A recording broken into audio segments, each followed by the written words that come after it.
All right, ladies and gentlemen, it is Sunday night, April 12th, 2026. We are live, ladies and gentlemen. Here we go. Here we go. Here we go. We are at that moment where probate court is getting ready to get underway this week in Salem, Tuesday morning. In fact, 8:30. And here we go, ladies and gentlemen. We are trying to raise more money for Kelsey Fitzsimmons tonight. This is a big night. This has been the first time in about a month since I've hosted a fundraiser. I was recently on the Galera's fundraiser about 2 weeks ago, which went very well. We raised over $25,000, did the Galera. The Galera will be here tonight. Lauren from Common Sense Investigator will be here tonight. Lori Mullen from Mullen Law will be here tonight. And we may have some other special guests coming your way as well, ladies and gentlemen, throughout the night. Stand back, stand by, because here we go. Sunday night, the fundraiser is now officially underway. Let's get the sound effects going here if I can find them. Let's get the sound effects going here. How do we want to start this off? Let's go with the gong. I'm feeling the gong. We also got the train whistle. We got some sound effects here tonight, ladies and gentlemen. We're underway. Here we go. So, Kelsey Fitzsimmons, this is all about her getting her child back. Now, all these false accusations of committing crimes, acquitted, it's over. It's all about getting the baby back now. We're getting, at the very least, equal custody of that child. And that's what we're going for right now. Now, as far as the MazzaMedia fundraisers are concerned, we are just over $7,000 away. $7,467 away from all 14 fundraisers hitting $50,000. And I'm wondering if we could hit that goal tonight. I am wondering if we are able to hit that tonight. That would be awesome if we could. If not, doesn't matter. We'll raise money nonetheless, which is absolutely fantastic. So again, share this out tonight. Share the link. Share the GiveSendGo. Raise awareness that this fundraiser is going on tonight. I'm looking forward to this. This is a big night, and I cannot wait. So yeah, about 7,000, just over 7,000 away from 50,000. If I don't hit it in this night, we'll be back in 2 more weeks to try it again. So we'll give it a shot tonight and do our best that we can. But I'm fired up tonight. I'm excited to be back. I have not done many shows. I've been on Justice Served recently, about 2 weeks ago. I've been on the Glare recently. And I don't remember the last time I've done a show. I don't even remember anymore. But it's good to be back. It's good to be back on my own show for a moment here. It's been rare that I've been live. But Easter was last weekend. Easter was this weekend. My family, we had some issue with my dad being hospitalized last week on Easter. He's good. So he's good to go. He's recovering now. He got out of the hospital Tuesday. So he's been out of the hospital for a couple of days. He's doing good. Thank you for everybody that had your thoughts and prayers for me. Deeply appreciate that. He's doing good. But yeah, there are definitely some things that needed to be tended to. As much as you want to help out other people, sometimes your own family too comes knocking, and you have to help out your family, and you should always help your family, obviously, in life, and that's important. So yeah, he's doing great. Happy about that. And just keep him in your prayers. I'm sure he'll be fine. But thank you guys for all of that. So yes, the North Andover Select Board was recently. I think that might have been my last show this past Monday. I can't even remember anymore. But yeah, that was a great Select Board. We're going to get into that. But yeah, again, this is about Kelsey Fitzsimmons getting her child back now and getting that opportunity to see her child again. Which since June of last year, she has not. So Tuesday morning, April 14th at 8:30 at Salem Probate Court at 36 Federal Street in Salem, Mass. Kelsey Fitzsimmons, they will have that. I think that's about the RO, Lori Mullen was telling me. So if you excuse me just for one moment, I'm just going to check to make sure everybody is good to go here. Okay, just checking some things out here. Just making sure everybody's good to go to join the show. Okay, one of our mods is under the weather. We'll wish her the best. Hope she feels good. Hope she feels better. It's that time of year.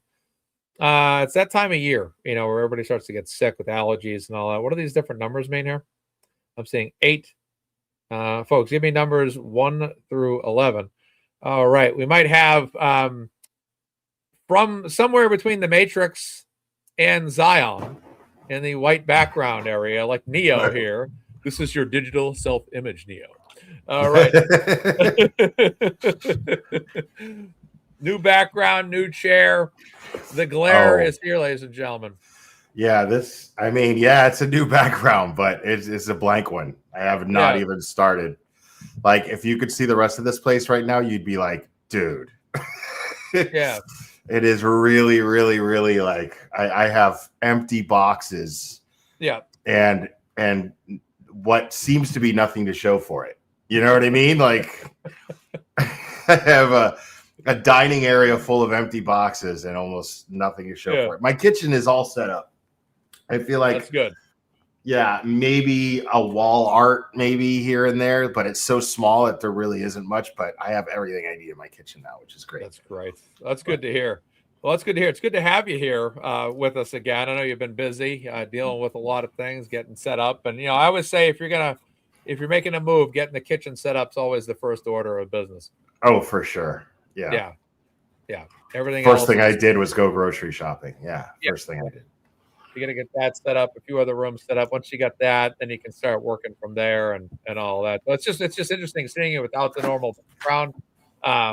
That's definitely interesting. It's like, where's that traditional? Somebody wants to say hi. Flubber's here. I love you too, buddy. Yeah. So, and then you will see Drago will just decide to like run across. It'll happen. So. That's a cool thing is Clubber will be back part of the streams again, and Drago will be part of the streams. That's awesome. So that'll be awesome. Yeah. So great. Yeah, I'm really excited. Really pumped up. And you had a great fundraiser for Kelsey 2 weeks ago. I think $25,000 roughly raised, which was incredible. Yeah, 25.5, I believe. Wow. Yeah. I mean, it's these guys, it's the community, you guys.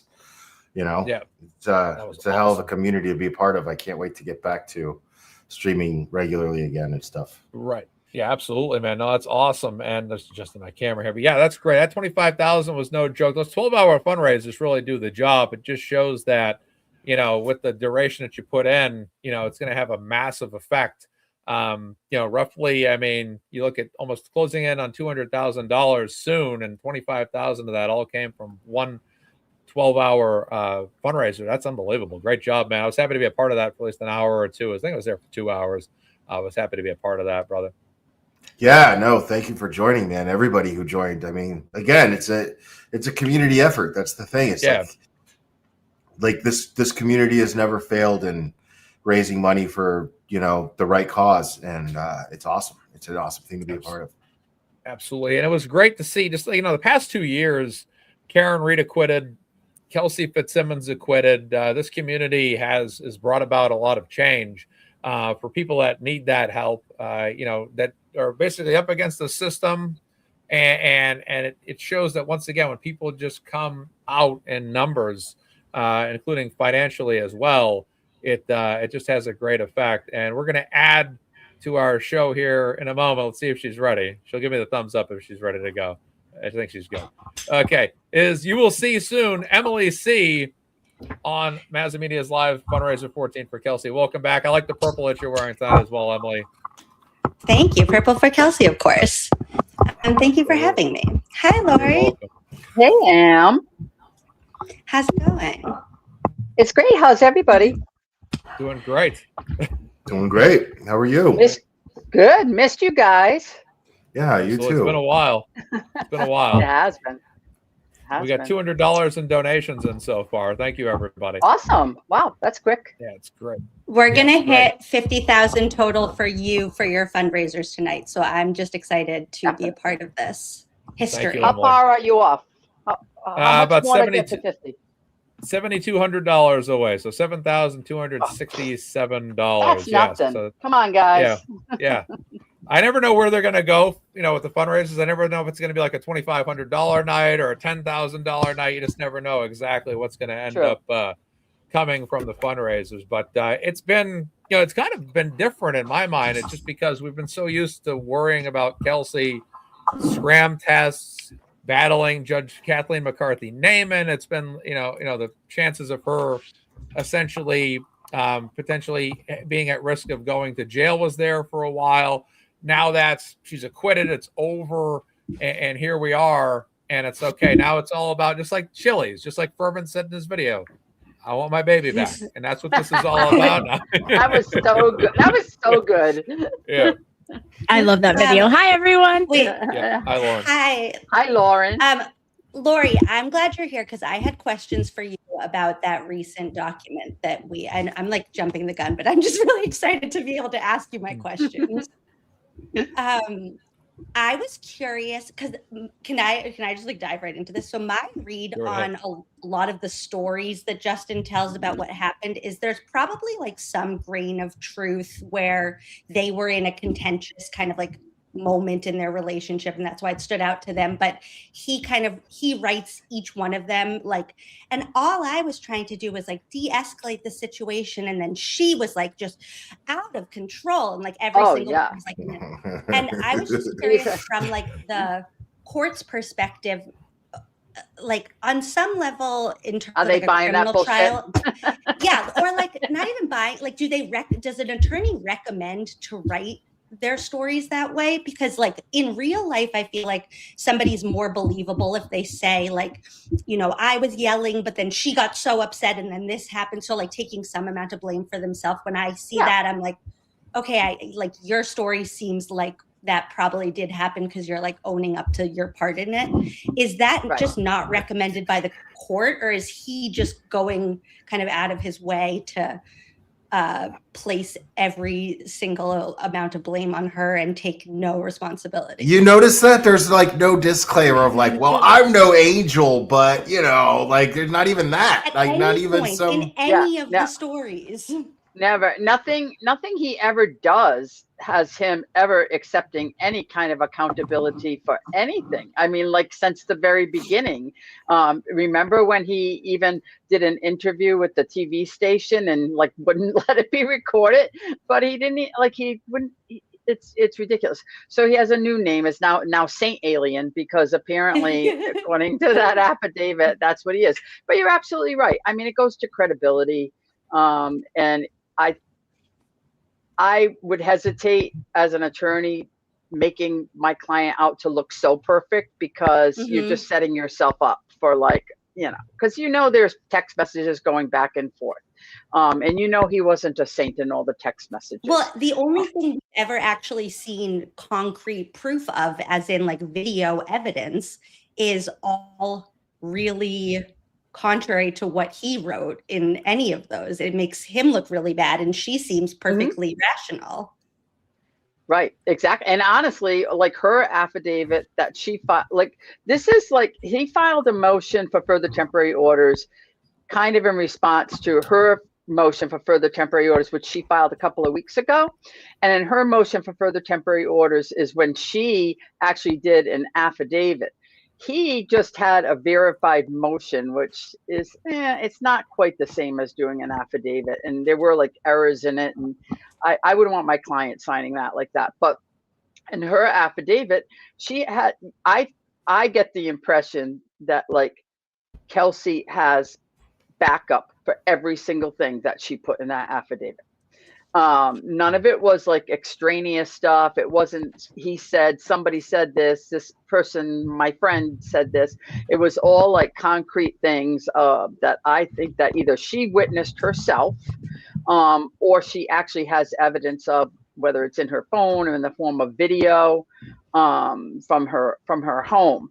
Whereas his stuff was a lot of like, well, nobody really witnessed that, but this is what occurred. And there's really no evidence of that, but this happened, or this friend said this the thing. Female neighbor just innocently put her hand on my arm. and my friend at the brewery just innocently mentioned my ex-girlfriend's name. Innocently. Right. So innocently. Right. It's the number of times that he said innocently happened. It's like, what? Yeah.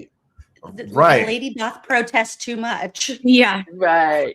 Exactly. And he's, let's be honest, like him saying like he's trying to de-escalate. We all know that Justin likes to escalate things. He likes to escalate them, not de-escalate them.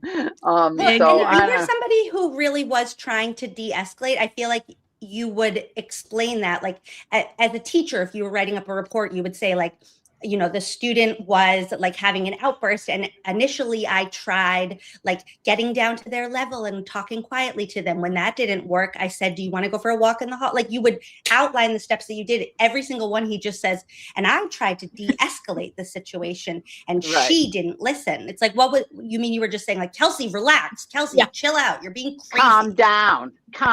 Right. What is your version of that? Yeah, and what is your version of de-escalate? Exactly how Emily's explaining it. It's like, what do you consider to be de-escalation? De-escalation, telling her to calm down, like you just said, or yelling at her, calling her stupid. Like, how do we know what your methods of de-escalation are? You know what I mean? Like, there's no. Like what side I just said, stop being so emotional. Yeah. Right. Why wouldn't his attorney? I mean, because what that says is, if the attorney is having him sign off on this, then why isn't his attorney going, well, okay, well, what happened? You de-escalated it. How? Did you? Did you ask her to calm down? Did you say, hey, I'm warning you, if you don't calm down, I'm going to call the police? Did you do anything like this, like so that we could put this, because this is going to look a lot better to the judge? Nothing. So there doesn't. What that tells me is a beer hug. Right. I'm not going to assume that the lawyer's not guiding their client properly. I'm going to assume that the guy's lying and he's not telling the full story. You know what I mean? Are firefighters trained in like response de-escalation? You would think. I don't know. Right? Yeah, I was just wondering. Definitely police are, but I mean, a lot of times the firefighters or the EMTs get to a scene first, right? So you would think that they would be trained in that. So then he's not even good at BS, because he could have like outlined some more BS, like, oh, as due to my training as a firefighter, I know to do X, Y, and Z. As long as you're going to lie, like, why don't you make it a little bit longer? We all saw him. He's not restraining anyone. Like, let's be honest. No.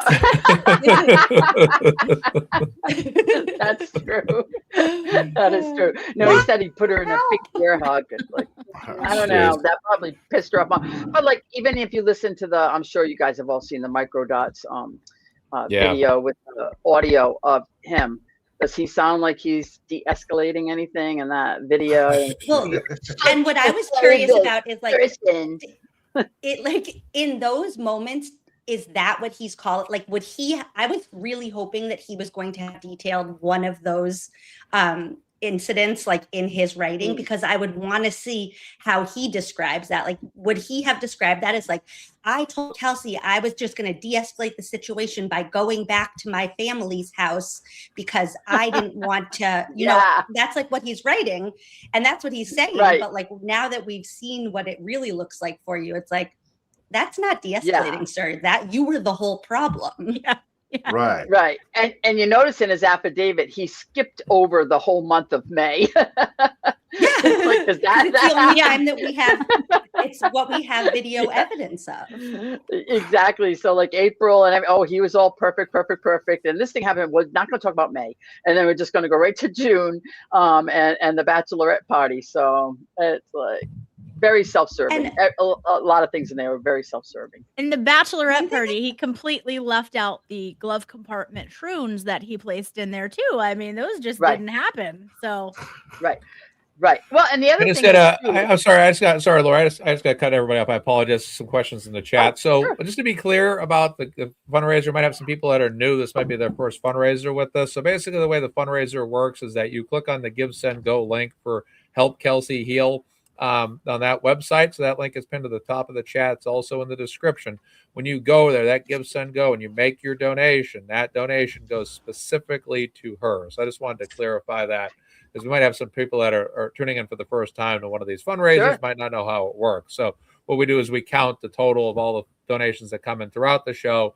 that's how we arrive at our total. So just wanted to Yeah, ask it makes it easier if when you donate, type in MazzaMedia or Mazza Fundraiser or something like that. So it helps us tally. All right, my cat. Right, exactly. Will, thank you, Will, for that. Yep, exactly. Yeah. So if there's any questions, let us know, folks. But again, some people might be following this case new, and they might not know how the whole process works. So be rest assured, once you go to that link, make sure you go to that specific link.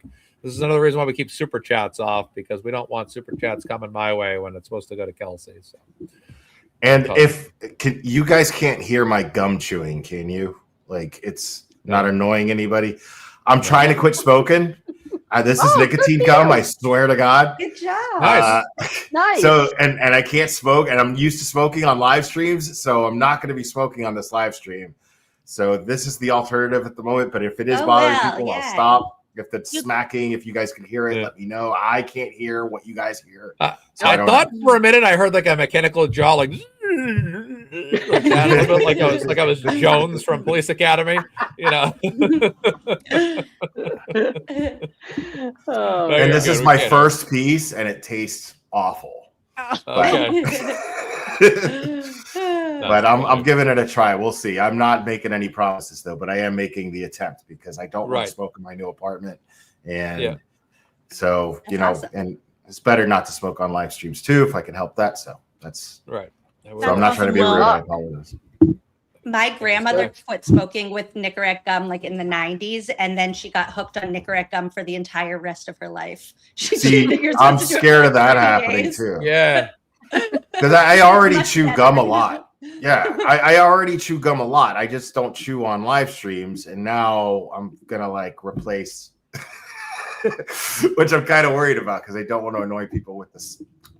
No, Will, we're all rooting for you now. You can smack all you want as long as smack all you want. Great. Right on. Cool. I just hate for it to be the first time on Mazza's stream. It's like, dude, that sucks. Well, I'm proud to no doubt that Will the Glare is attempting to quit smoking right here live on MazzaMedia. Attempting keyword. Attempting. No problem. We believe in you. Breaking news. You got this. Right, exactly. That's funny. We'll be watching live all week for updates on the Glare as we, root them along. But that's great. Hey, if anytime you're trying to quit smoking, that's a great thing, and it can be tough, but Nicorette can help. Yeah, we'll see. So far, it just tastes bad. We'll see. Right. You know what you could do is mix it with like bazooka gum. Just take one Nicorette, one regular bubble gum, mix them together, see if that offsets the flavor. You know what I mean? Yeah, like when I first started a nicotine chewing bartender. That's it. Yeah, mixing drinks, mixing gums. When I first started chewing it, I was like, "Oh, this isn't bad," and then I started to feel like the one or two times I tried tobacco, and I was like, "Oh." Yeah, okay. Yeah, it's definitely okay. I get it. So if you see a weird look on my face, it's just me trying to fight through it. Be like that throughout the show. Yeah, up. There's a little bit of flavor kick there. Sorry, he's all right. He's fine, folks. He's fine. Okay. It's a lot. It's a lot. Oh, that's funny.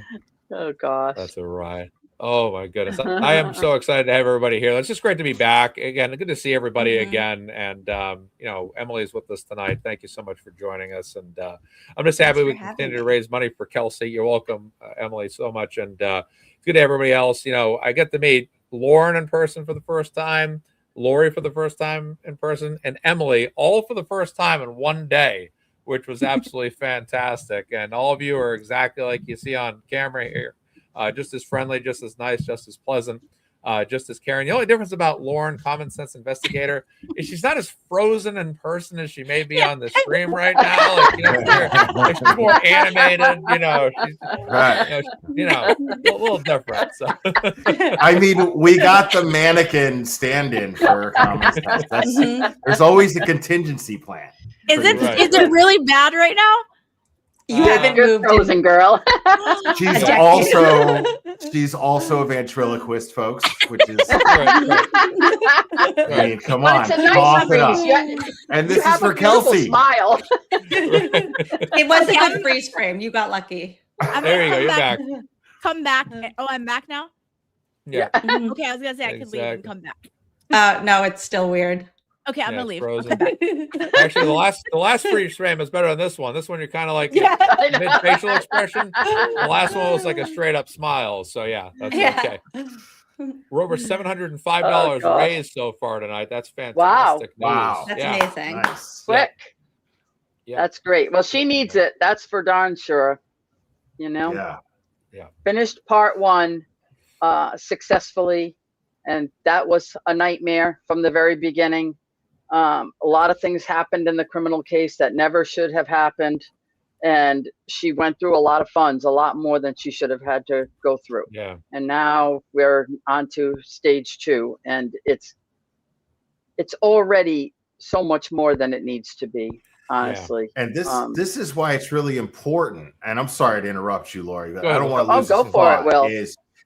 Is now that she's suing Andover, the city of North Andover, I mean, they have the resources to turn her lights out. So the only way she stands a chance through this long civil process is with our support. Otherwise, they're going to just put her off with motions. They're going to stall her. They're just going to bleed her out. So financially speaking, of course. Mm-hmm. So if as long as we're supporting her and keep putting money into that fundraiser and that fundraising site, well, you know, she's got a chance. Right. Sorry, I'm so sorry, Lori. No. More importantly, Will, no, anytime. Because that's a good point. I wasn't even really thinking about the civil case, but she's got that going too. But it really the probate and family case, which I know, you know, right now is her priority in terms of trying to get the baby back. And already the things that are going on in that case are far beyond what we normally see.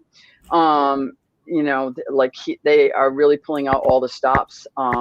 It's kind of a little crazy, although I did see a glimmer of hope where it does seem like they're trying to work on some resolutions. I hope that's true.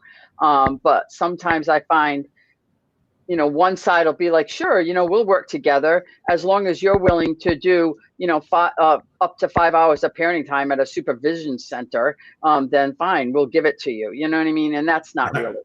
That's not what she needs. And she's not like the candidate for that.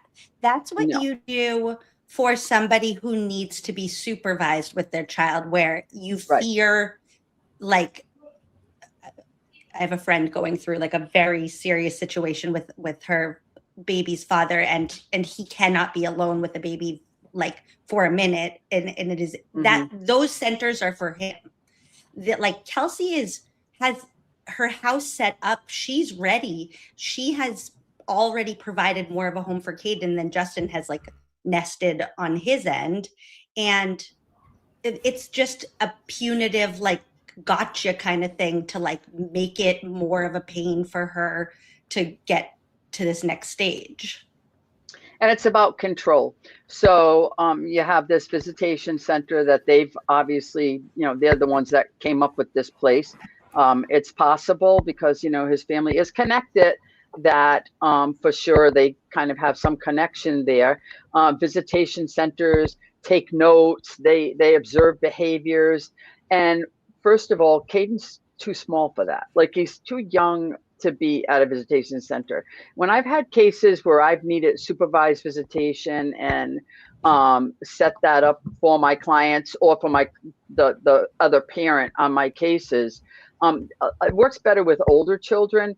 And if you have a parent who has been abusive, like physically abusive or neglectful with a child, or has like exhibited parental alienation to an extreme that it needs to be supervised, because they'll go to the center and they'll have like, you know, little games and you can play with the kids and it's like a couple of hours. Anything more than that, and you're setting yourself up for like a screaming baby, you know, which has nothing to do with the parenting involved. It's just like, you know, a 13-month-old isn't gonna be okay at a visitation and when center. the baby's that age, it's like you do stuff with them. You like, I would just take my son and we would just like walk around Whole Foods, and you like go in the stroller and you like look at the trees. Like staying in a room for 5 hours is not how you bond with your child. And like, she should be allowed to settle back into real life and just like, it just feels so. She's moving. You want to be, like part of being a new parent is like showing your kid how exciting the world you just brought them into is. You know what I mean? Like you're and you like see the world through their eyes. Right. And just like check it out. Like just to see their reaction for the first time of anything. You know what I mean? Like you just said, going to Whole Foods and just walking through a produce aisle. Like that kid is going to be like, oh, and you're like, look at that. Look at that. Like number one activity.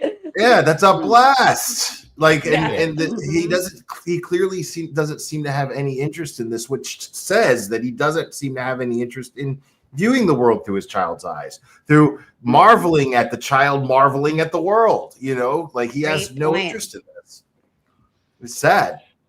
Lauren's back with us. I haven't been getting that little noise prompt in my ear that people are joining the show. So all of a sudden, like everyone's messaging me like, Lauren's back. Mazza, get Lauren back on the show. I'm looking at the chat. I'm looking at the numbers. And I'm like, wait a second, Lauren's been here.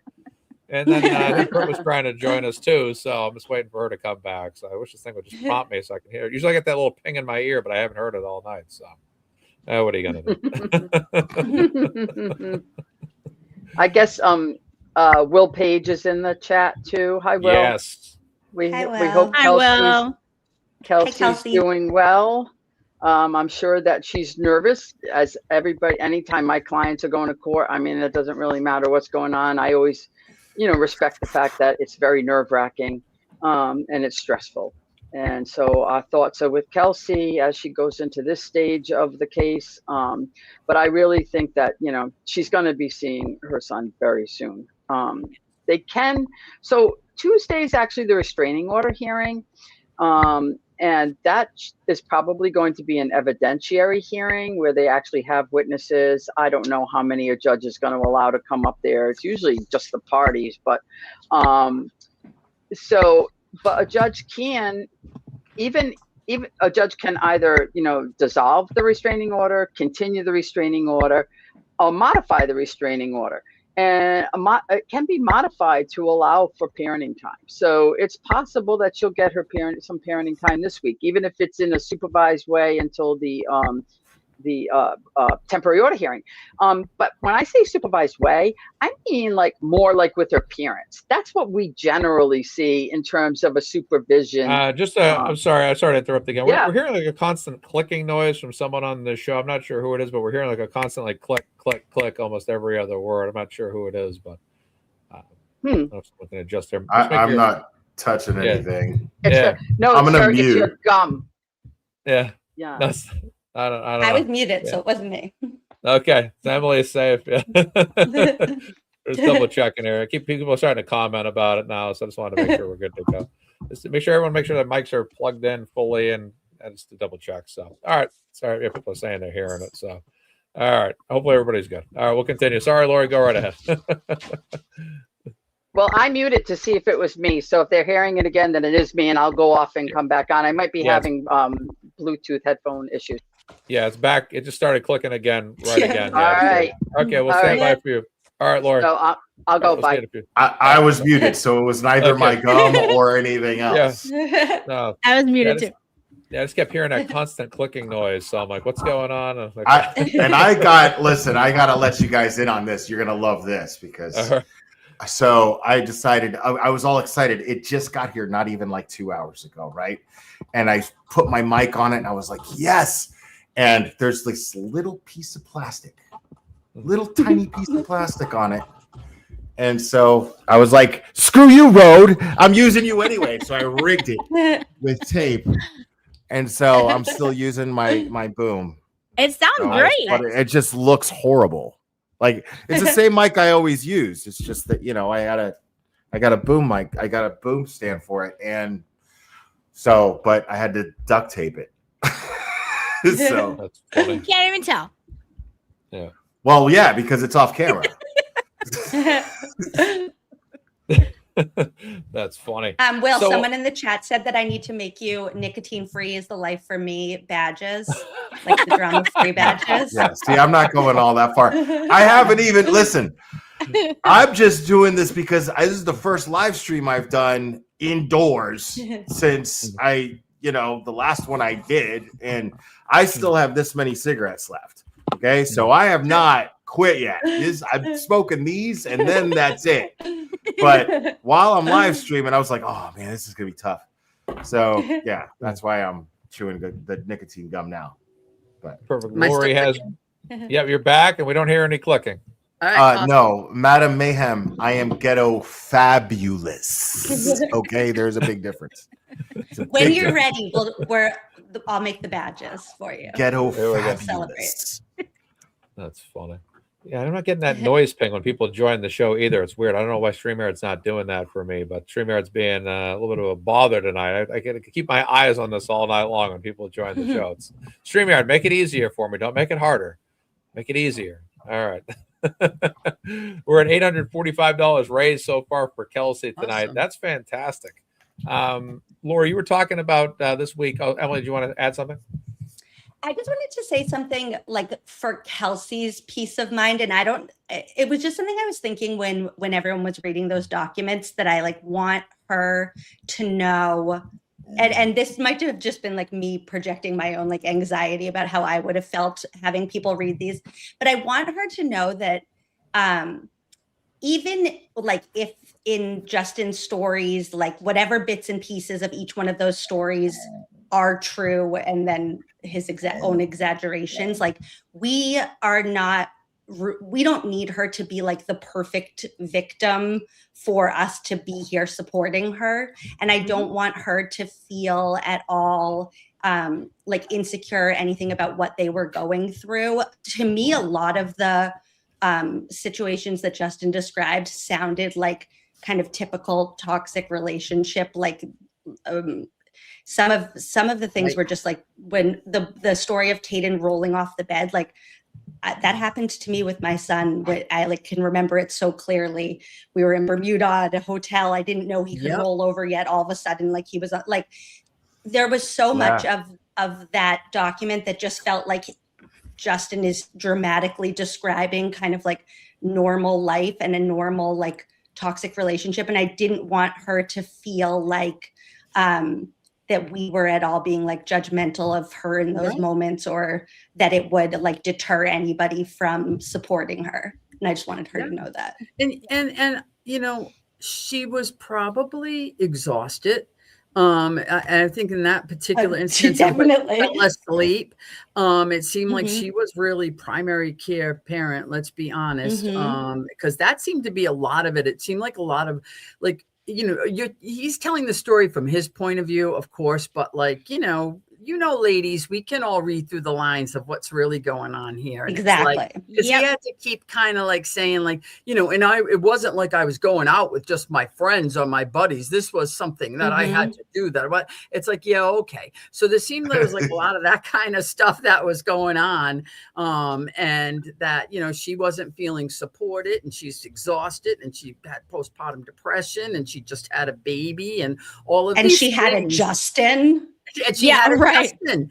And she's going through all of these things, and she's just mentally and physically exhausted. And that incident you're talking about, Em, I think it's she fell asleep, and the baby fell, baby was not injured. The baby didn't, need to have any kind of medical treatment or anything like that. It's really, I mean, you know what, pal? It's I don't know. I hate when I see stuff like that. Yeah, well, for him to put that in there, that's a slime ball move. Stuff like that happens. Right. Well, to me, it shows how little he has. You know what I mean? It's kind of that's what you got. This is where you're coming out with this stuff, and then somebody being drunk over a weekend at a bachelorette party. Oh well, that's shocking news. I mean, we never see that. Yeah, heaven forbid. I know. It's just a lot of very self-serving, one-sided type of things. And I do, to your original point, Em, I do think the courts see that kind of stuff all the time, and they do see through a lot of that stuff. And a lot of that stuff in family court is just like, that's all you got? Like, really? Because every relationship case is like that. Obviously, they don't get along. They, obviously we're having issues in the relationship. I think he was like making her mental health issues even worse, just being him, definitely not feeling supported. She definitely wasn't. So, and we've seen in this, I was going to say, we've seen in this community from another kind of toxic relationship how easy it is to document things, like how easy it is to have video proof and text message screenshot proof and photograph proof. So the fact that he's not providing any of that just makes me be like, well, then this is just like your tall tale. And hi, Britt. Hey, Emily. I will say, there were, so like that verified motion that he filed that wasn't with an affidavit did have exhibits that weren't accessible. Okay. And the exhibits were things like some text messages, some like, probably a couple of pages of the self-serving ones that help, and that's where, like, honestly, if we start getting involved in guardian ad litem, where they can kind of see everything and look at everything and report to the court, and they're looking for a mental health guardian ad litem, but, I've done guardian ad litem work, obviously throughout my career, and I can see through all of that stuff. I would boil that stuff right down to like, what's the real issue here? And then when you're making the report to the court, it's kind of like, yeah, he said, she said, they both said some things, went back and forth. It's a couple that obviously didn't get along. We're used to seeing that family court. You're not in family court if you're getting along. It's a big part of why you're there to begin with. So it's kind of like, I kind of dismiss that stuff, but we don't really, to make it seem like, because what we really need to focus on now is not Justin and Kelsey's relationship. That's over. She's been found out guilty on these charges. Well, is Kelsey a neglectful mom? Was she a neglectful parent? There's zero evidence of that. We talk about this doctor and the pediatrician and this EI person.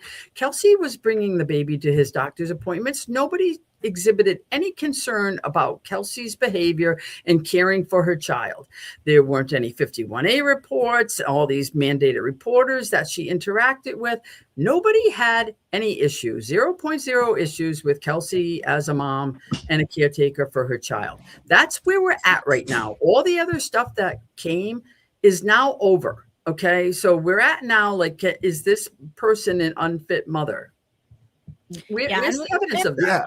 We have to remember too, like, the judge sees the worst of the worst. And these are the accusations that, like, they pick up on stuff. Just like Lori said, this is not going to go in the way that I think he wants it to go.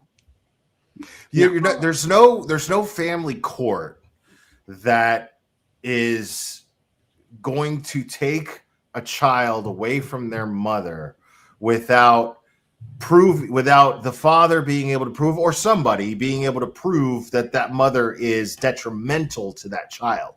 And you better be able to prove it. Like, you better prove it. That's the only way. Like, no family court wants to take a kid from their mother. Just the idea of that is so bad. Just it's a poor reflection on the judge. If it's the bad decision, it's a poor reflection on the on anybody.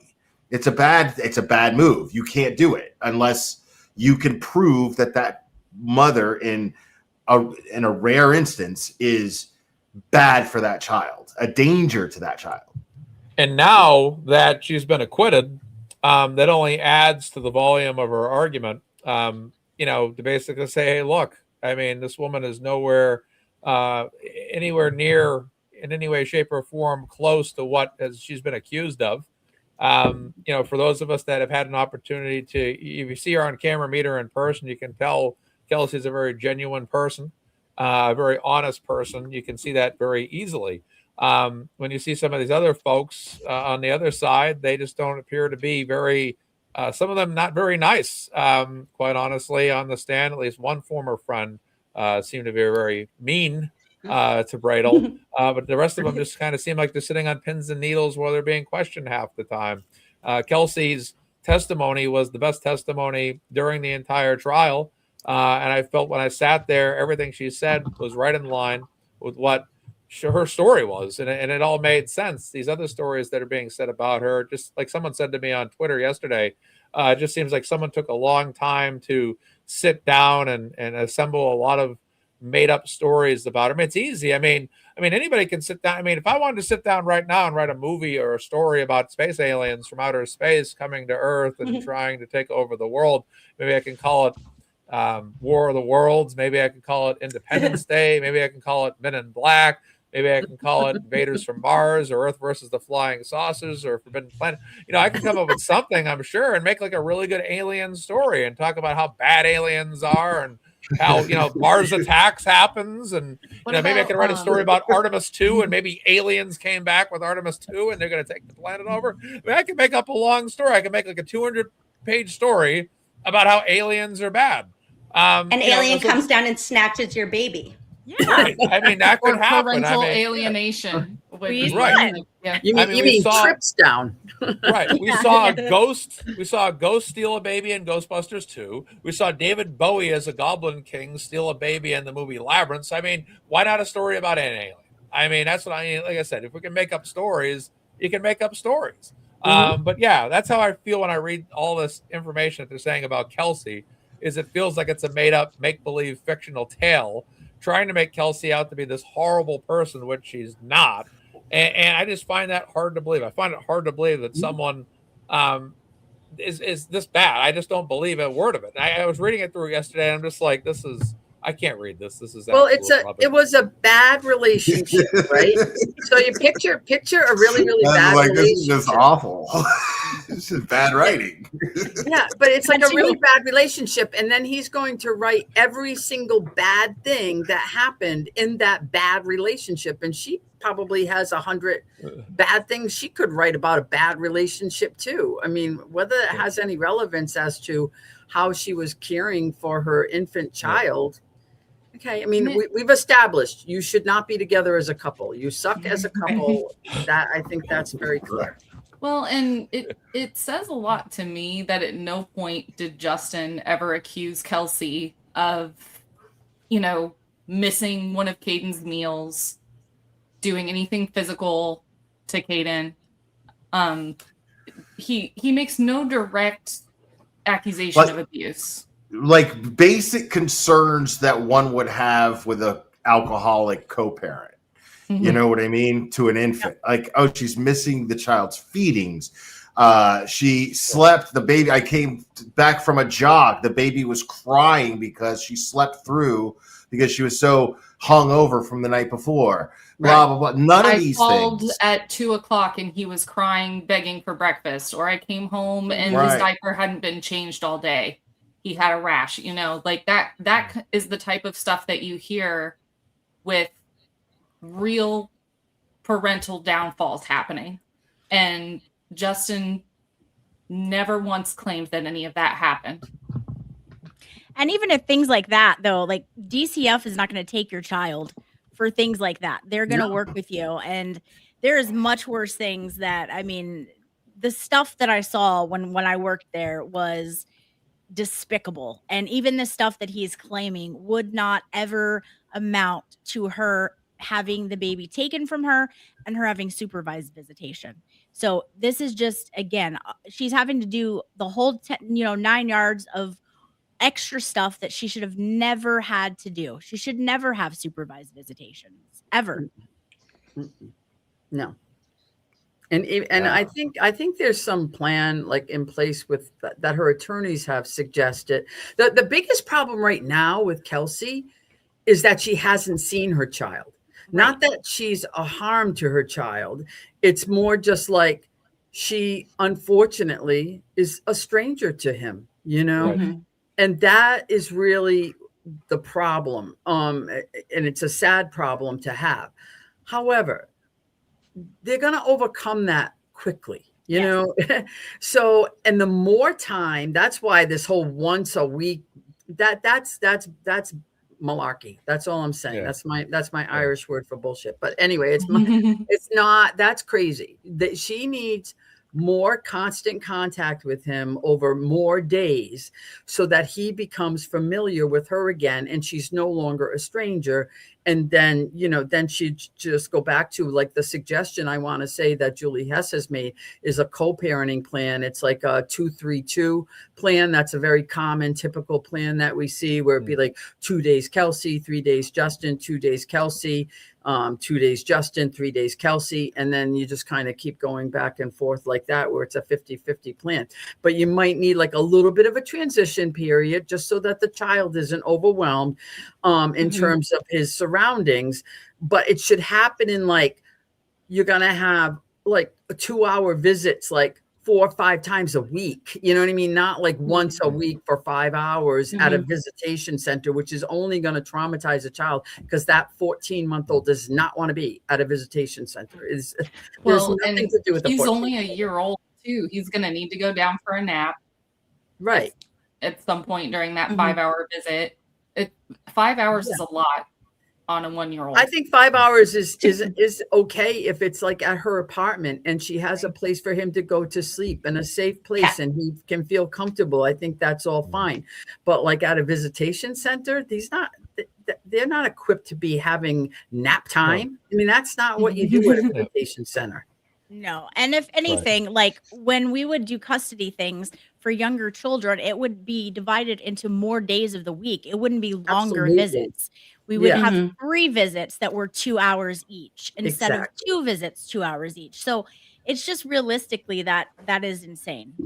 Yeah. Especially with a small, like a young child like that. The more days that she has, the better, Yes. And to have it not be have it to be shorter times just so that it's something very enjoyable for the child.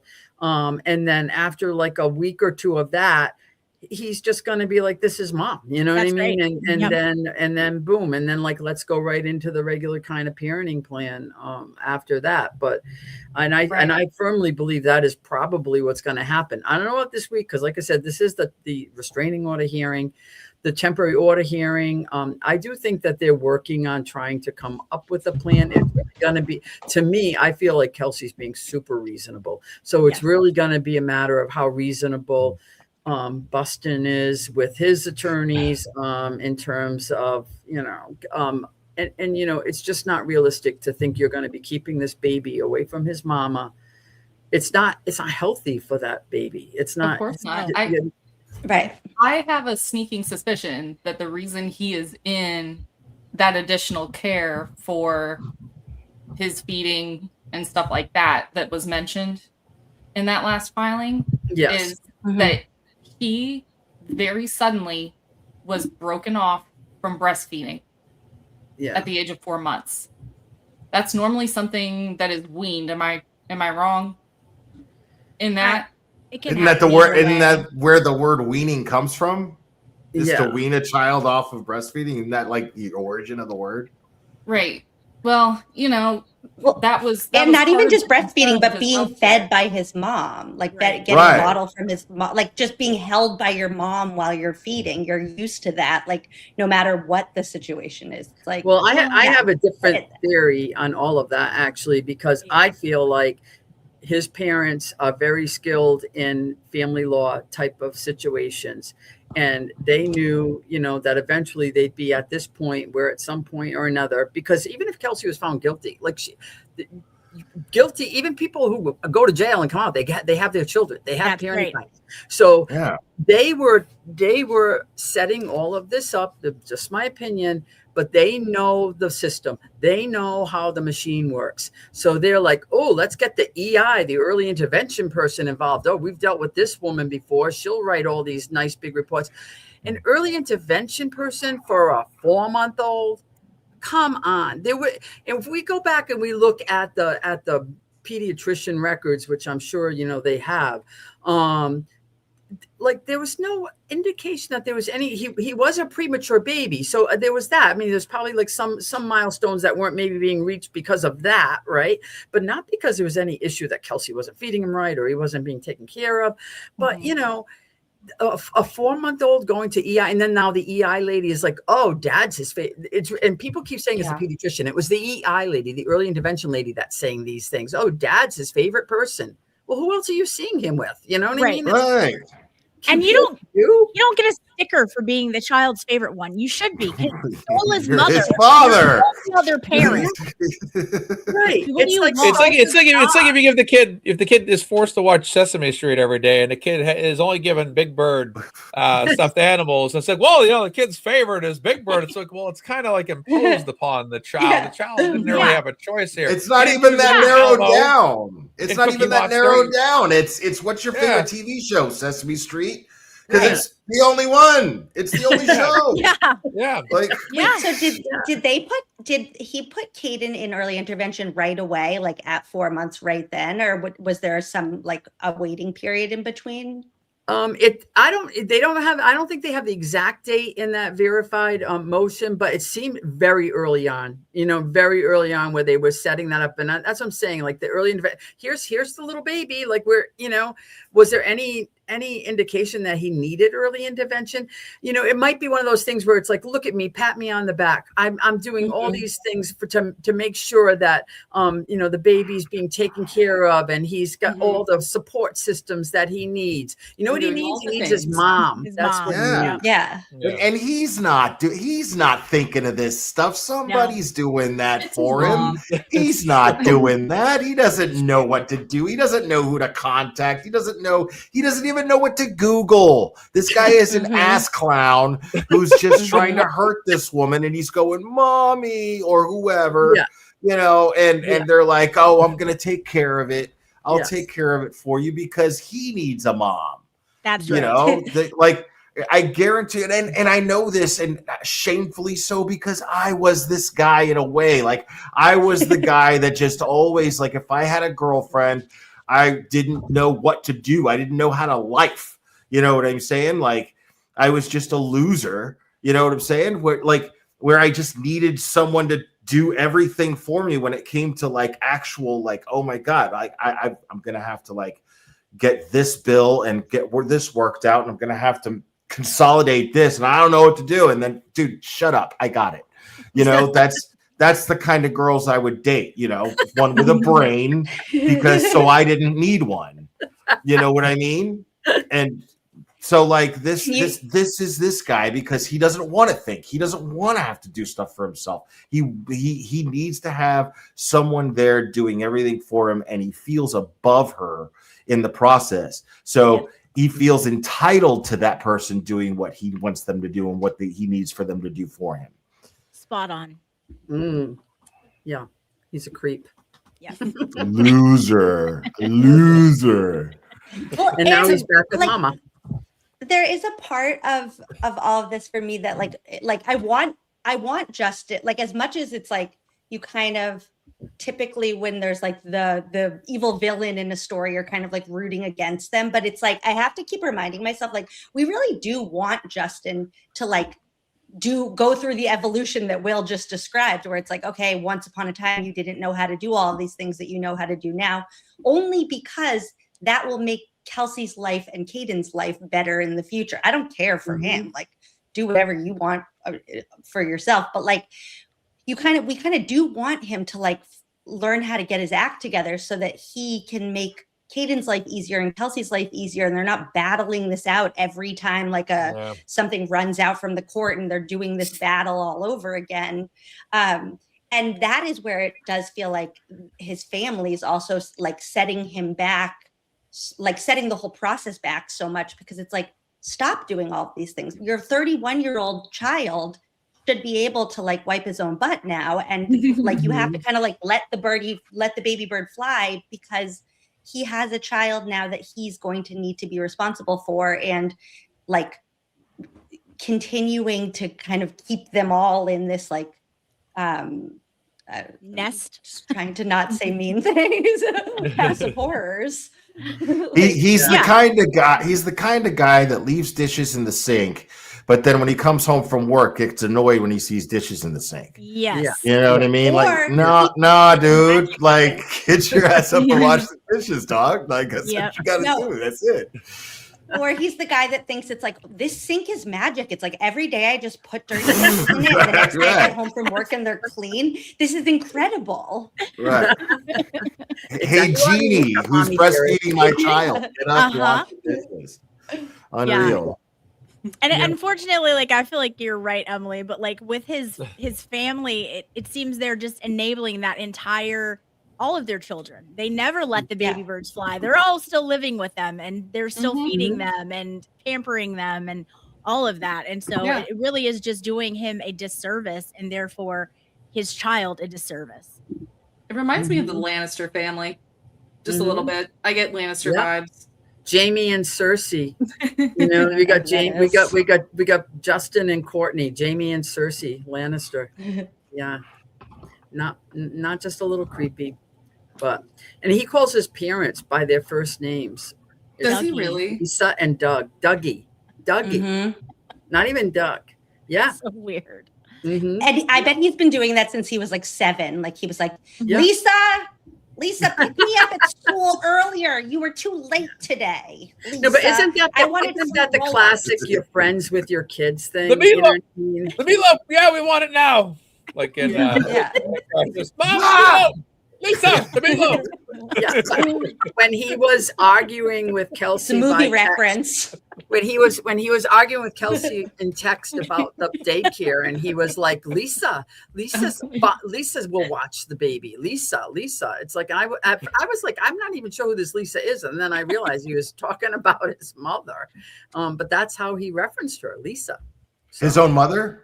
Yes. Yeah, that's already a red flag. That's weird, right? Well, yeah.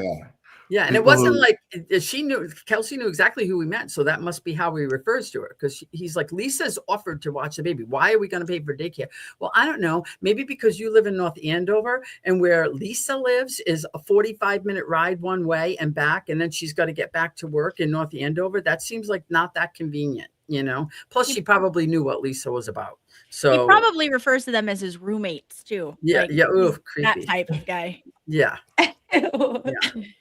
One big dorm.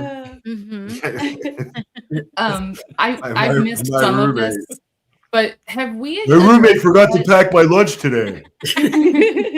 What? Have we addressed yet just how out of scope it was for the commentary about baby Caden doing so well because of living in Stowe with his dad, and you know, we have not, and we should. Please go off, because are you kidding me? I cannot wait to hear Bradel or Miss Hess go just tear these alleged professionals apart on the stand about that, because that just seems so outside of what they are professionally cleared to discuss in a legal allegation, for that matter. These people wrote letters to the court saying this. Do they do that for every family that they help? I mean, that just seems so strange to me.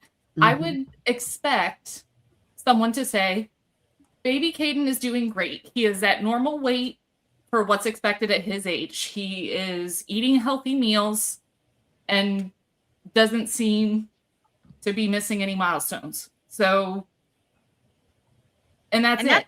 That's where she better hope there isn't a previous relationship with these people, because that's going to look really bad.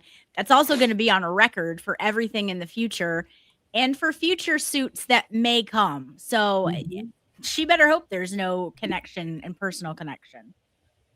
And I don't know if the pediatrician is the same as the pediatrician that Kelsey was having the baby see.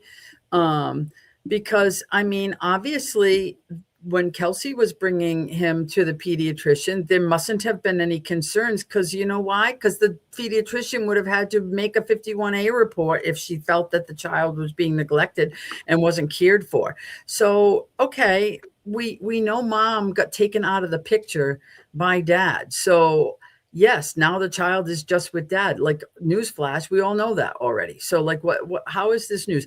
So, I mean, honestly, like if I were Bradel and Hess, and I'm not telling them what to do, and I'm sure that they're on top of it, I would be sending out a subpoena, because the last thing doctors like is a subpoena. They hate getting subpoenaed to do anything or to testify. They're good at the like, I will write you a letter, here you go. But in terms of like, why don't you come to court and talk about why you think why was there something wrong with the child before the child was in father's care, and why didn't you make a report of that? Because it's not any different. It's the same thing, child's being taken care of well now, he was being taken care of well then. No difference. It's the same. The only difference was mom couldn't be in the picture because guess why? She got shot and then she went to jail. And now she's been found not guilty, and we need to reintegrate her back into this child's life because it's what's in the best interest of the child. That is 100% guaranteed that that's going to happen. Exactly. And that was the only thing he had working for him was that her criminal charges. She doesn't have these criminal charges. Like, that's it. Like, I mean, she's found not guilty. She didn't do anything wrong. So why is this? Even this still, process like, aren't there convicted felons? Aren't there convicted felons that still have like parenting rights? And oh, like, even that was not a good argument. Yeah, you guys were just talking about that. Yeah. Yeah, 100%. I mean, you have to show some kind of there has to be a relationship to why she's not seeing the child and some harm to the child. You know what I mean? There isn't any. I don't know how they're going to be able to prove that. There's no application for, I mean, in some cases, I mean, there should be an application to have a child, sure, but there's no application where it says, do you have any felonies? You know what I'm saying? Like, right. Everybody has a right to procreate and be a chance to be a parent. Everyone does. That is a human right. It's not even an American right. That is a human right. So this woman has not even had a chance to be a mother yet. That's crazy. Well, for the time she did have, she was fine. There have never been any reports of neglect or abuse that have been filed against Kelsey. And unfortunately, she only had a short time with her son, 4 months. But still, in those 4 months, all we have is Justin complaining about Kelsey. That's what we have, him saying things about Kelsey, but there was never anybody making any kind of reports to any authority about Kelsey. And she was around mandated reporters all the time. Yeah. And they had to do anything. I feel like Kelsey has, and not legally, maybe not legally, like in the court, I don't know, but like in the court of public opinion, I feel like she has a stronger argument that he was creating, he created a more dangerous situation for the child, or for all of his actions have hurt Caden more than anything I've heard him claim that she's done. Parental alienation is a real thing, Yeah, I just looking at all of this too, I just feel like overall it's she hasn't been given, like everyone said, she's never had that opportunity, and there's all these accusations when it's, again, you have the right to parent, you have the, there's nothing. What do they really have? They have nothing. They've written 35 pages or whatever they want to write, a nice Walt Disney fairy tale about what a horrible woman she allegedly is, but that's about it. And that's just, I'm sorry, Dark it's just Disney. not. Yeah. Exactly. It's just like, with no substance. It's just a synopsis. It doesn't even give the story away. Right. Like, yeah. I mean, come on. It's just, when do you get back to the point here? When do we get? And this is where I put it on the courts too, like family court coming up. They got to sit here and they got to be able to look through this thing and say, hey, look, this is insane. She hasn't seen her child for almost 10 months. Let's just put an end to this thing. 50-50 custody, whatever they got to do. Whatever, that's what they rule. End of the day, this has gone on way too long. It's been ridiculous. You have a guy here that's on tape stumbling and falling over a table. Well, she's very clearly taking care of the child. I mean, if that's not evidence enough just to say, hey, Your Honor, look, here's a video of him acting a fool and falling over tables and taking bumps like he's a pro wrestler facing Stone Cold Steve Austin at WrestleMania, where she's being a great mother. It's a different thing. It's just, again, this is not to say he doesn't have a right to the child. It's just to say, hey, look, let's not forget in all of this about Kelsey Fitzsimmons and her right to motherhood and her right to all of this. And someone referenced in the comments earlier, there's been mothers out there that have been pretty bad people or pretty bad reputations that get to see their kids. Why is Kelsey Fitzsimmons any different? So I'm hoping this moves swiftly for her and this thing gets done as soon as possible, because this is one of the greatest tragedies in this entire story. It's a saga that's very multi-layered. with a lot of horrible things that have happened. And what's great is, things are getting better for Kelsey by the day, and there's more and more progress. But that's what's sad about this story too, that she had to go through this in the first place. But again, I'm happy to see things are working out well over time. But she said it herself. It's taking too long. It's taking way too long, and it's gone on for too long. And someone said just now, Mother's Day is coming up. What a great thing to have for Mother's Day, that she actually gets to see her kid for a change. It'd be nice. I mean, after all, she carried the kid for 9 months, gave birth to the child, and basically had her whole life ripped apart, which is absolute madness, and it's unsatisfactory. And also shame on the North Andover Police Department once again for their disgraceful actions, pinning it on her like they did instead of taking the responsibility for one of their officers making a massive mistake and not fessing up to it. And to go with that, Mazza, like you talking about that recording that Microdots put in their film, and that was her first Mother's Day. Yep. You have fiancés and boyfriends and husbands doing nice things for their, wife or girlfriend on Mother's Day, flowers. No, Justin says, I'm going to get drunk and I'm going to give you 2 children, your actual baby, and then myself, because I'm going to fall, hit my head, keep falling, and you have to parent me. I mean, this is the type of man that is putting these allegations in all of these reports when we hear him with our own ears with recordings that Kelsey was smart enough to get. So, come on. And I felt so bad for her in that recording. She's like saying, at the end, I'm so nervous. I'm so nervous. Like, she's like there holding the baby, and he's obviously, and she knows what she's dealing with because she's been with him long enough. And and I have a feeling that, I don't have a feeling, I know it for a fact from that recording. Drunk Justin isn't very nice. And who knows what he's capable of, because she's like, I'm just asking you to go lay down. You're a effing horrible person. He's saying to her. Exactly. And then when she's like, I'm just so nervous. I'm so nervous. I felt so bad for her. Can you imagine that's her first Mother's Day. And that's what she's dealing with. But he's perfect. Saint Bustin, he's perfect. And I lived that life. I walked on pins and needles for years with someone who was very similar. And so the fact that she had to record that and then she felt the need to say that, it speaks volumes. So, it's just too much time has passed, and this mother needs her child, and she needs them now. And there needs to be a lot of time to be made up with the 2 of them. Absolutely. Have any of y'all noticed that in a lot of Justin's accusations about Kelsey, he uses some of the exact same words, claiming that Kelsey said them to him, but he's actually on recording saying that. So the "you're a terrible person" recording, he actually put in his filing that she said something similar, if not identical, to him. And the truth is a whole defense. You know what I'm saying? If every time I'm pointing the finger at somebody, I've got 3 more fingers pointing back directly at myself.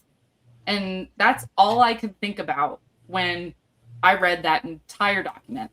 Yeah. When she said when he said, she called me like an effing a-hole, it's like, the truth is a whole defense. I'll call you that right now. And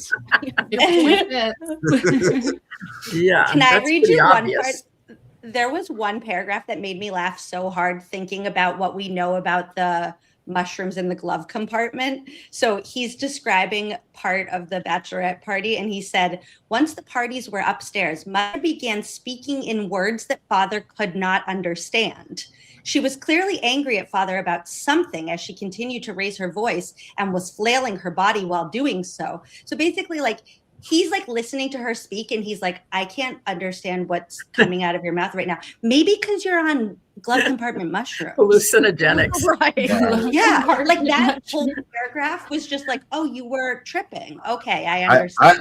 I've tripped that hard before. I'm just like, dude, I don't know what you're saying. Yeah. Doesn't matter what you try to say right now. I'm not going to understand. Mother began speaking in words that Father could not understand. Because you were on drugs. Okay, well. Yeah, when I read that, I was thinking, is he saying she's possessed by demons? Because there were a few other times where she's apparently throwing all the picture frames down on the floor, and you know, doing all Apparently this they stuff. had 400 picture frames. Every time there's a new picture frame to throw. Yeah, it's like something out of The Conjuring. Endless. Every time he describes this. And maybe Michelle was seeing things when she thought Kelsey was in the accident. I mean, that was like the thing. Like, were you on drugs at this time? Questions that I wonder, because again, that's an insane story. That really was. And you know, those are things that are provable. And they tried to get her on that, on her like cross-examination, but it was like, you know, you're going down a road that's not really very smart, because she's like, well, they thought they came and did a wellness check. They thought I was in a car accident. Because that's what Justin, you know, the friends there reported. And she even had her brother come over with the black SUV or whatever it was. And guess what? There was no damage on it. So that was a whole big story. Like she was able to prove all the things. She was able to show that didn't happen. They just came up with some story, or they were maybe, I don't know, themselves intoxicated or whatever, who knows. But they thought that these things were happening, and they weren't happening. And she's like, they thought, and she kept saying it on the stand. I loved it. She was like, they thought I was in a car accident. They thought I was in a car accident, and she wasn't in a car accident. Because that's the other thing. We've only been hearing from Justin, Kelsey's turncoat friends, and Bustin's family. Kelsey's family was there too. You know, they were there at the bachelorette party too. So there's other people there that can provide evidence as to what went on. And some people have indicated that Bustin himself was acting a little weird that night, you know, aside from the mushroom. Sure. Isolating himself and whatnot. So we all know he's a perfect human being, but I think we might hear some things that kind of maybe, you know, change that narrative a little bit. Oh yeah. Here's a special clip for all of us to observe. Oh, good. I love clips. He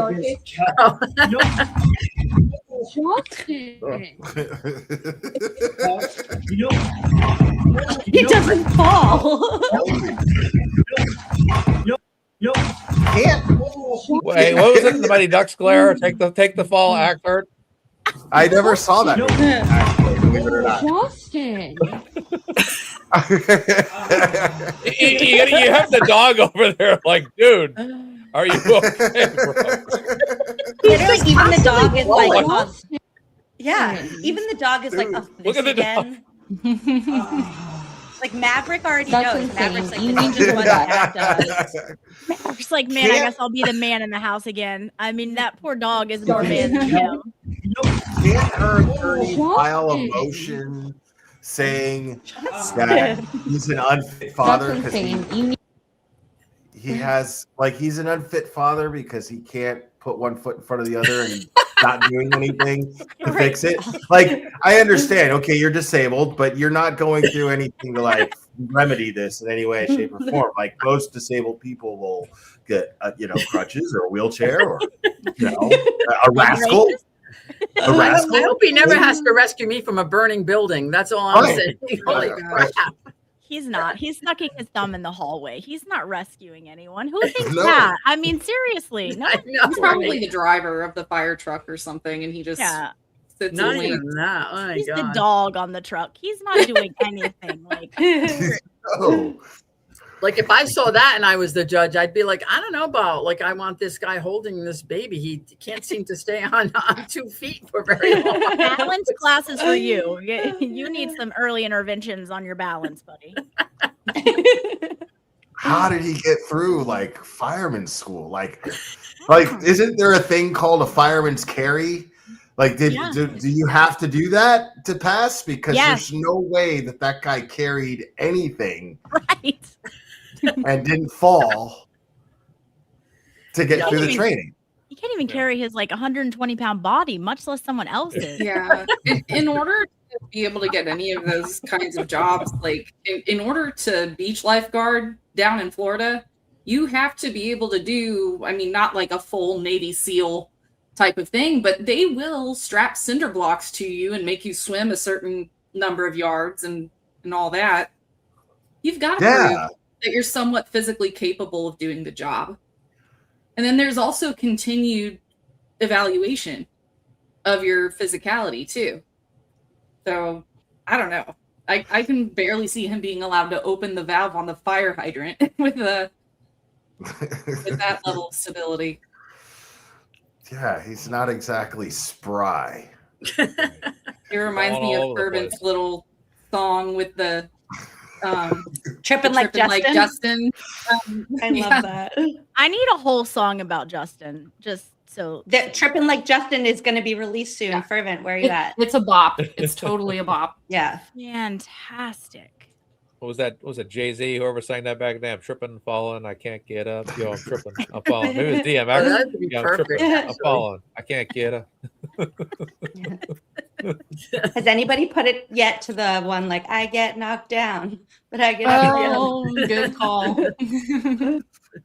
Guys, I'm fighting a little bug, so I'm gonna go ahead and go. Thank you so much for having me. It was great talking with all of you. Thank you. Bye, Britt. Bye, Britt. Take care of yourself. All right, bye-bye. Britt Happens, ladies and gentlemen. Follow her on X and on YouTube. Yeah, someone goes, it took them 4 business days to land.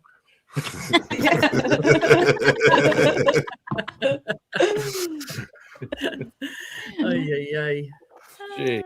I just think with all of these people in all of these like cases that I've been like following lately since getting hooked on Karen Reed, like everything that's come afterwards, it always feels like there's a moment where it's like, okay, now you know, like at the beginning you didn't realize there was going to be like a little army of people supporting Kelsey and you could kind of say whatever you wanted and like nobody was going to be able to poke holes in it. But now you know, like there is this whole movement supporting Kelsey and picking apart everything that you say and do and producing like amazing videos, just documenting everything that you've done wrong. And it is so odd to me that even knowing all of that, like you're doubling down and you're tripling down. Like it feels like this document, especially that they just came out with, it's like, you know that Kelsey's going to get Caden back at some capacity and some amount of time eventually. This is not what your situation right now is not going to last. And it is so odd to me that even knowing all of that, that Justin and his family are still like doubling down and tripling down and not letting up and not changing like tactics and not trying to appear more sympathetic and understand. It's just and odd. Conciliatory. That's what the court's going to be looking for. Yeah. They're not, this is, they're continuing the parental alienation, scenario that began when, Justin took custody of baby C.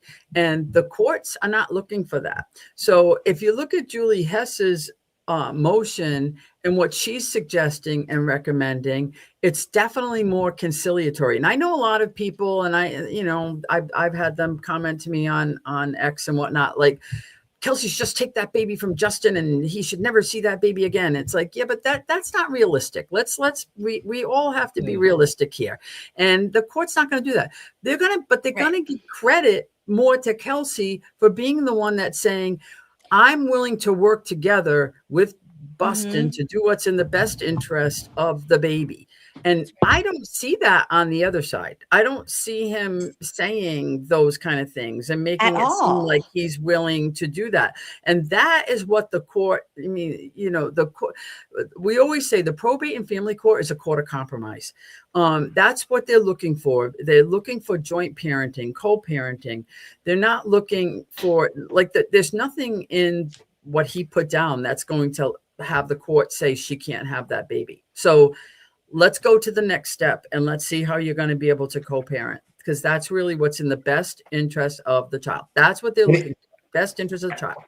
And he's telling us everything, like the fact is, it's like this guy, the guy that was on the phone with the Andover PD acting as loud as he was and threatening to go to the press and blah, blah, blah. I'm going to escalate this. If this guy had any receipts, if he could prove that Kelsey was a bad mother, he would be dropping receipt after receipt after receipt. He would be controlling the whole social media narrative if he could. And he's not. He can't, because he's not. And there's a reason why he's staying completely quiet. And it's not strategy because his lawyer is being like, hey, you're going to look like the bigger person. No. He doesn't care about that. If he could make her look horrible all over social media just because she's getting, just out of the sheer principle that she's getting the support she's getting, if he found a way to sabotage that, if he had any way to do that, he would have done it a long time ago. He has nothing. We would have seen it. So what's he going to bring to court? His lies. That's it. Right. Well, and the funniest part is every time he prove. tries to tell on her, he tells on himself. Like when he's like, Right. and she has a GiveSendGo, and everybody's like, yeah, oh yeah, I could donate, by the way. Yeah, I know. Donate to that GiveSendGo tonight, ladies and gentlemen. That Yes. link is pinned to the top of the chat, and it is in the description of this video. Thank you so much. Do Nice it plug, Emily. because I you appreciate know it. Justin hates it. That's yeah. exactly it. Right. You help Kelsey out and you piss Justin off. It's a win-win for everyone. We can all sleep good tonight, so donate. It's going to be great. Yeah. Every dollar that adds up on that and that GiveSendGo makes him just a little bit more angry. Yes. Yes. Mhm. Because we don't, that's what motivates him. That's what he cares about, himself and money. And so it just, you could just see it in that document. He had no reason to bring that up other than it pisses him off. And, so give more. Yeah. And I mean, and it's important for people to know. I mean, it's great. The GiveSendGo is doing very, very well. And thank God for it, because Kelsey would not have been able to pay for the defense that she had to pay for to get out of those, get those criminal charges taken care of. And it was like a lot of the money. I don't know the numbers. It's not like I've talked to anybody, but I just know as an attorney and I know what I charge. And let's just say a lot of that money was used in the criminal defense. It had to be two Supreme Judicial Court appeals, in addition to a 4-day trial, not to mention all the other motions that ended up being filed. There's, it's, in order for her to get through this family law case, she needs to have, and she doesn't have a job. Okay. So Right. Kelsey lost her job. Justin has, he's on paid leave. So he's on paid vacation. And he lives at home with mommy. So there's that. So he can afford his family court attorney. Somebody commented online about how he can afford. He also has like 6 or 7 lawyers listed. They're all from the same firm. We do that all the time. It doesn't mean all these lawyers are working on this case. It's just like you list everybody that's in the office. So that way, if they need to run over and handle a motion for you, or they need to sign a pleading for you, they've filed an appearance, and that's all. That's all that means. He's not going to be having 6 lawyers show up to court that day. I doubt it anyway. Yeah. It's going to cost her hundreds of dollars just to have visits with her son. For at least a little bit, so we have to support. I hope her. not. I really hope I'm really thinking that Judge Black will not order visitation at a visitation center. I hope so. I don't see. I mean, I don't have any direct experience with her, but I certainly have direct experience with this issue, and I have direct experience being a guardian ad litem with these kind of issues being proposed. And if I was a guardian ad litem investigating this case, I would see no need for supervised visitation. I might have just, initially, maybe like her parents there, but that's why he tried to dirty up the waters about the parents in the verified motion and try to make it seem like they're like horrible, terrible people that were like wrestling on the floor with it's just absurd. They are nice people. They're just like normal. They're like a normal couple. They're like normal grandparents. It's just so bizarre. But I really feel like that's why he also not only attacked Kelsey, but them too. To make sure the judge knows that these people would not be suitable supervisors. But I always look to, as a GAL, a family member that would be an appropriate supervisor, maybe just for the first few visits, so everybody feels a little more comfortable with each other, But other than that, I don't really see where. I don't see where this visitation should be at a supervision center. It doesn't make sense to me, not with a child that age. Let's look at it from the reverse perspective here for a second. I like to flip the script. What would it take for Justin to succeed, or what kind of case would he have to make to actually be successful in getting what he's asking for? Like, what would be?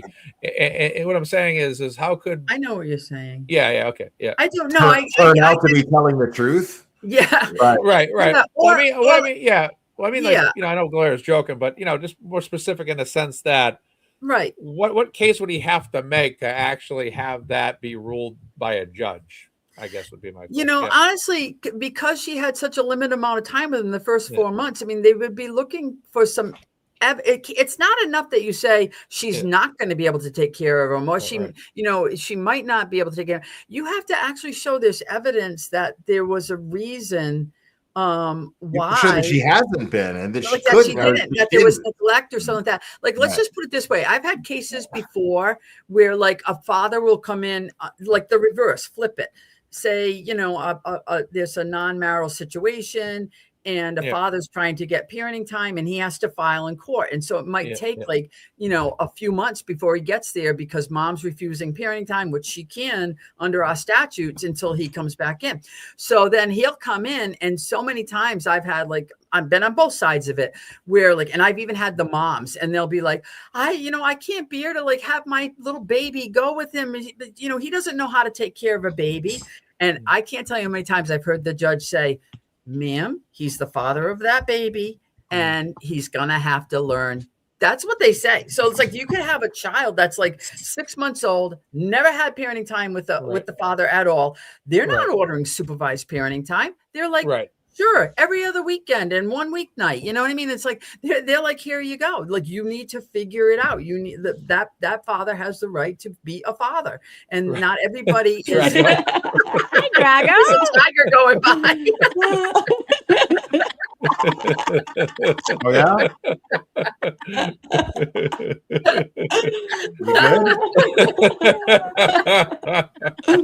Oh my God. But so it would, to your point, Mazza, it's gonna take a lot. Like people that think the stuff that he's alleging. I mean, I see stuff like that all the time. The judge is gonna be like, okay, but is there any evidence that she can't take care of this child? And I don't think there is any. I mean, he certainly hasn't shown it in what he's given us so far, and I think we would have seen it. So so in other words, to answer my question would be that it would be absolutely far-fetched and outrageous for him to even pull off anything like this of the sort. So basically we can rest assured that this whole neutral location and that facility is probably a 0.00% chance of ever happening. We're over $2,000 in donations, by the way. Thank you. Wow, awesome, that's John. awesome. I'm not saying that they, that for sure. That's again, I don't know this judge, but and the biggest issue that Kelsey has is that she hasn't been able to see this child. That's her biggest problem, but that's not necessarily her fault. So the court might want to look at some kind of reunification process with the child, but eventually, and it's not going to be a year from now, eventually that's all going to go away. And because, she's going to show that she's a great mom and she's taking good care of them. And it's going to be like, okay, fine. We're just going to she's going to, I would see this case as being a shared parenting plan. I definitely, that's the model that the courts are generally going to, unless of course, there are issues with substances and things like that. And there's some issues with that on his side, so that could be an issue, but the court's goal is co-parenting. That's the court's goal. Aww. Now, That was so cute. Drago. It's okay. He just likes to come up and say hi once in a while. Lori, my next question would be, what would be a path for Kelsey in an attempt? Would there be any path for Kelsey to get sole custody of the child? Would that be a realistic opportunity? Yeah, I mean, once she has the child on a regular basis, certainly, it's I'm gonna go on record saying this. It's something that I hope doesn't happen, because it would have to be like her if she's if Buston is really suffering from some issues with substances and things like that, then I mean, if he's not safe to be parenting the child, it's not about whether his parents are safe, it's about whether Buston is safe. So if he's not safe, then then yes, that's something. And it's very important for everybody to realize, no matter what happens in court this week, no matter what happens in court a couple of weeks from now, family court is an ongoing process. Nothing is ever over. It's never final. Even if the court goes to judgment, any changes, if there's a change in circumstance, you go back in. That's going to go on all the way up until he's, no 18. longer a minor. So, and in Massachusetts on support issues up until potentially age 23. So you have that. Wow. But in terms of like custody issues up until the age of 18. So it's not like it's forever. So, and that's because it's important for the court to be able to continue to have jurisdiction over these type of things. If certain things come up, if somebody's not doing what they're supposed to be doing. So, yeah, well, that's good to know. It's good to know kind of the ins and outs. Like I kind of like to look at the scenarios too. Lauren, did you want to go? I just had a question for Lori. There have been allegations that Ashley has some past drug history, and I just wondered what kind of impact would that have on where he's living if the custody is split 50-50 and the judge actually looks at that. Right. So that's a great question, Lauren, because that is one of the things that, like, I think I had mentioned before that Judge Erskine and I want to start looking at, the 209A reform. And she has some legislation now pending with the whole harmony law and whatnot. And we're trying to arrange a meeting with that senator and Kelsey and her team and Judge Erskine and I. But yeah, in terms of like, it's very interesting when you think about when Kelsey was being released on bail.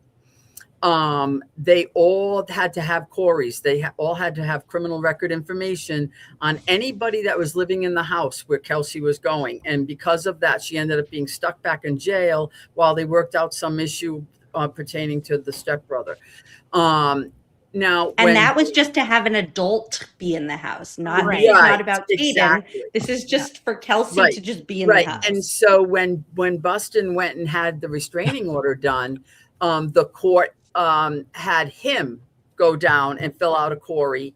And so down in probation. So it just was to him. And the judge, asked him, did you is anything going to show up on this? I'm going to issue the order and I'm going to, give you the order for the baby. And is anything good? But in the meantime, I'm waiting for probation to come back. Are you expecting anything to show up? And he said, no. But I really feel like it should be part of the 209A that anybody living in the household, you need to have the query done for everybody that's living in that household. There should have been one done. But there was never any talk about who's living there and let's have a list of the people. I think that's really important, but certainly something that Attorney Bradel can bring up at the 209A return date, and that Julie Hess can bring up if it's not brought up, because I certainly have asked the judge for that, and they generally will do that. If you're like, well, if you have concerns, Your Honor, I have concerns about people in this household, and if the child's going to be at this household, I think at the very least we should run a carry on everybody in the household. That is just a small thing the court can do and will do if requested. Okay.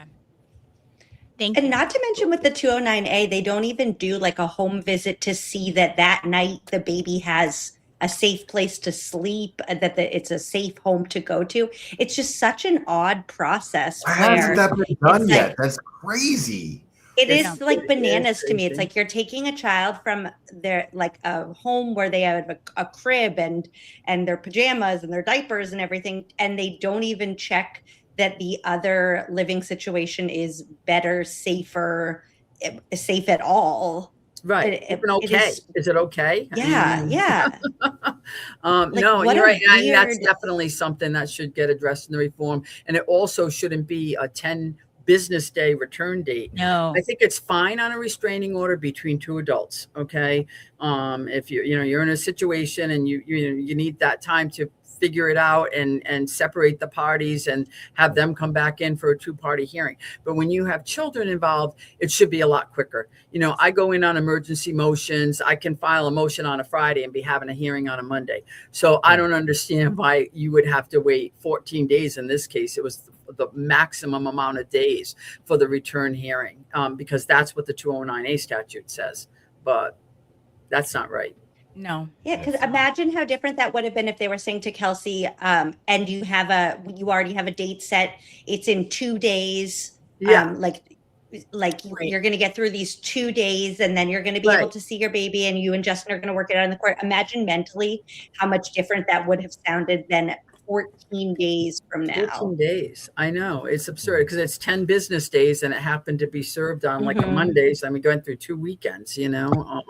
But yeah, no, I mean, I think that is definitely something that should be changed in the 209A statute because we can accommodate that. We do that in emergency hearings all the time. You know, we will go to the court and we'll ask the court for like an emergency order for custody. And I'm telling you, when it's not like a 209A, when we're going in, a lot of times the courts will really scrutinize it and be like, well, I don't know, Mullen, I don't think this is an emergency, but I'll give you what we call a short order of notice. So rather than giving a 7-day notice of hearing, they'll be like, okay, it's Tuesday. I'm going to give you a short order of notice, get everything served on the other party, and you can all come back on Friday morning. You know, and be heard on that day.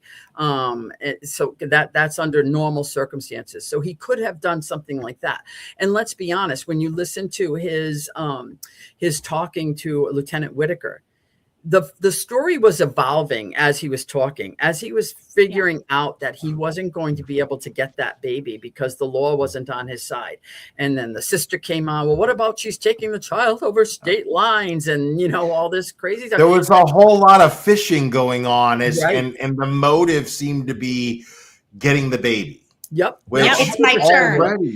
100%. He said, what if it's my turn? It's my turn. She took 2 turns in a row. Yeah. Like I picture him stomping his feet when he said that. Right. Oh, he would flip the board when they played Monopoly every time. No doubt. Well, everyone does that. Everyone. No, you're absolutely right. Definitely was like listening to that recording and he wasn't really expressing concern. It was more just like, you know, what rights do I have? Can I just go take that baby? It's like, no, you don't. You can't do that. You can go to court. There are levels to this and there are rules and regulations. That's what's so scary about that. It's just his lack of understanding of other people's rights. From my perspective, it's just like, you know, what do you mean? Like even with the home ownership, one of the letters document just came out the other day. That basically he writes that basically he moved out prior to June 30th, and then he's claiming he lived there 30 days, you know, and he's entering the home. I saw that too, Mazza, in that last verified motion. Again, he says it again. There are more documents saying that he didn't live there than there are documents that say he did. You know, and it's still I lived there and I had rights to that house. It's like it's unreal. Yeah, and it's a lot of it is well, okay, well here. What if the situation is this? Well, then blah, blah, blah, blah, blah. Okay, well, what if I said this and this and this? And then this is like recorded. And then he expects that a judge is going to listen to that and be like, well, it seems like he's doing what's best for this child. Nobody seems to be doing anything that seems to be in the interest of this child. To go back to why did anybody not inspect where the child is at now? Why has no one done that yet? If the system is acting in the best interest of the child right now, why is anybody not doing anything that is in the interest of the child? Yeah, I like your point. Yep. I like that point a lot. And that's another issue I have too, is it's constantly like, you know, it always seems like the burden's on Kelsey. Yes. The onus is on her. But what about these other aspects? What about everything else that's happening instead of this, you know, don't pay attention to what's happening here, pay attention to what's happening here. And I just, you know, Kelsey has to have rights in all of this too. And that's very important. And again, that's what we want in our system. Again, it's up to the system to decide what ends up happening. But at the end of the day, we want this thing to be very much objectively looked at, fair and balanced, obviously. But for Kelsey, it's like, again, how long has this woman had to wait to see her child? It's been almost 10 months. And it's been a horror show. Not to mention you had Judge Kathleen McCarthy at one point, basically doing her best Antichrist impersonation from the judicial, you know, from the stand. Yeah, it was insane. That woman is the most, that woman, okay? If I had a choice of debatable whether it's an impersonation, but go ahead. Right. If I had a choice between eating at the Clam Box in Ipswich with Beverly Cannoni or Kathleen McCarthy Naaman, I would have lunch with Beverly Cannoni, and I would pay for lunch for Beverly Cannoni before I would ever have lunch at the Clam Box with Kathleen McCarthy Naaman, okay? I have literally experienced But we love you, Sandbox. I have literally experienced Clam Pleasant Bev, so I know it exists. So to me, that's an easy, like, it's really, that was what was so bizarre, is I remember I passed Beverly Cannoni coming down the stairs from the courtroom. She was coming up, and like her robe just barely rubbed again. Like, she didn't touch me, like her robe did. And I was like, I don't know what it was. I spent months trash talking this woman, and I immediately, my instinct was, oh, I'm sorry. Like, I don't know why I said that. Like, I did nothing. Her all I did was walk by. Like, and my instinct was, I'm sorry. And she was like, oh, that's okay, sweetie. And I was like, must not watch the show. Okay, good. You know, because like that dude, every time I sat in the courtroom, she was at my 12 o'clock. You know what I'm saying? Like, same here. Right. So I was like, you know, I wonder, the whole time I'm sitting there, I'm like, man, I wonder if this lady watches the show. She's crazy not to watch everything, right? And I'm going, all this is going through my mind, you know, and then this happens where I walk by her and she was, oh, that's okay, sweetie. And I was just like, what? You had your Jim Carrey Dumb and Dumber moment where you're like, you know, while people can be dangerous behind the wheel, you still actually can serve a purpose. Yeah. You know, for a corrupt judge, She was you're actually really nice to nice. me. She was really nice to me. I can't call her a bad person, you know. I don't know what it was. Like, when that happened, Alan Jackson's theory of her to me made sense. She just didn't like him and Karen Reed. But Judge McCarthy Naaman would have been like, your future, Will. A threesome in your future with Judge McCarthy Naaman. Oh my God. Come on. Lord. Jeez. Lori after dark. We're $25 away. We're $25 away from $2,500 if someone's looking for a subject. Turn green. Wow. I was so looking forward to my dinner tonight. I'll probably get you back on the smokes there, Will. I know. I haven't quit yet. Still got this pack. But I'm like halfway through it. That was the day that DeGlaire tried to quit smoking until this was brought. This scenario was brought to mind. At that point, he started smoking cigarettes again. That was it. Yeah. He went from one pack, a certain amount of cigarettes today, and doubled that amount every day going forward. Wow.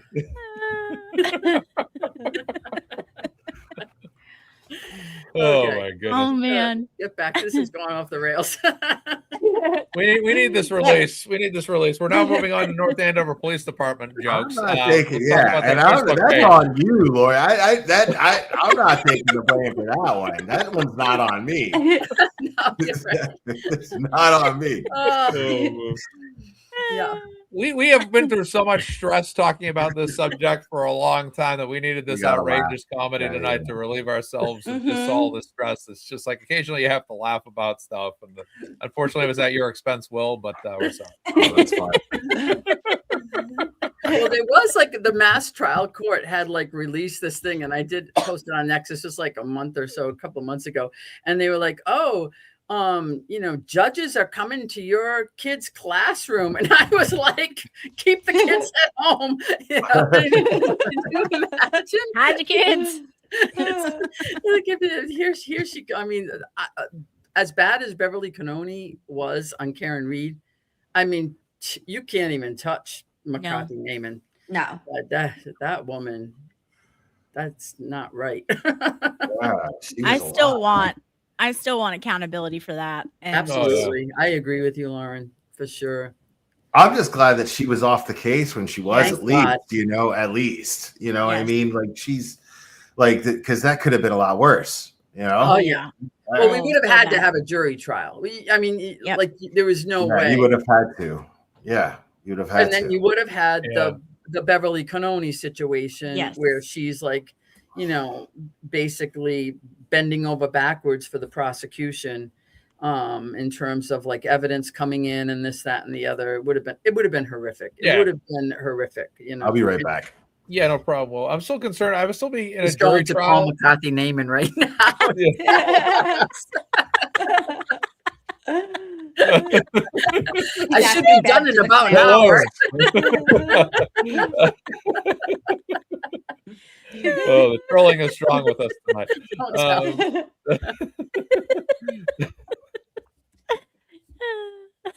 Oh my goodness. I don't know what I was going to talk about next. I just lost my train of thought, unfortunately.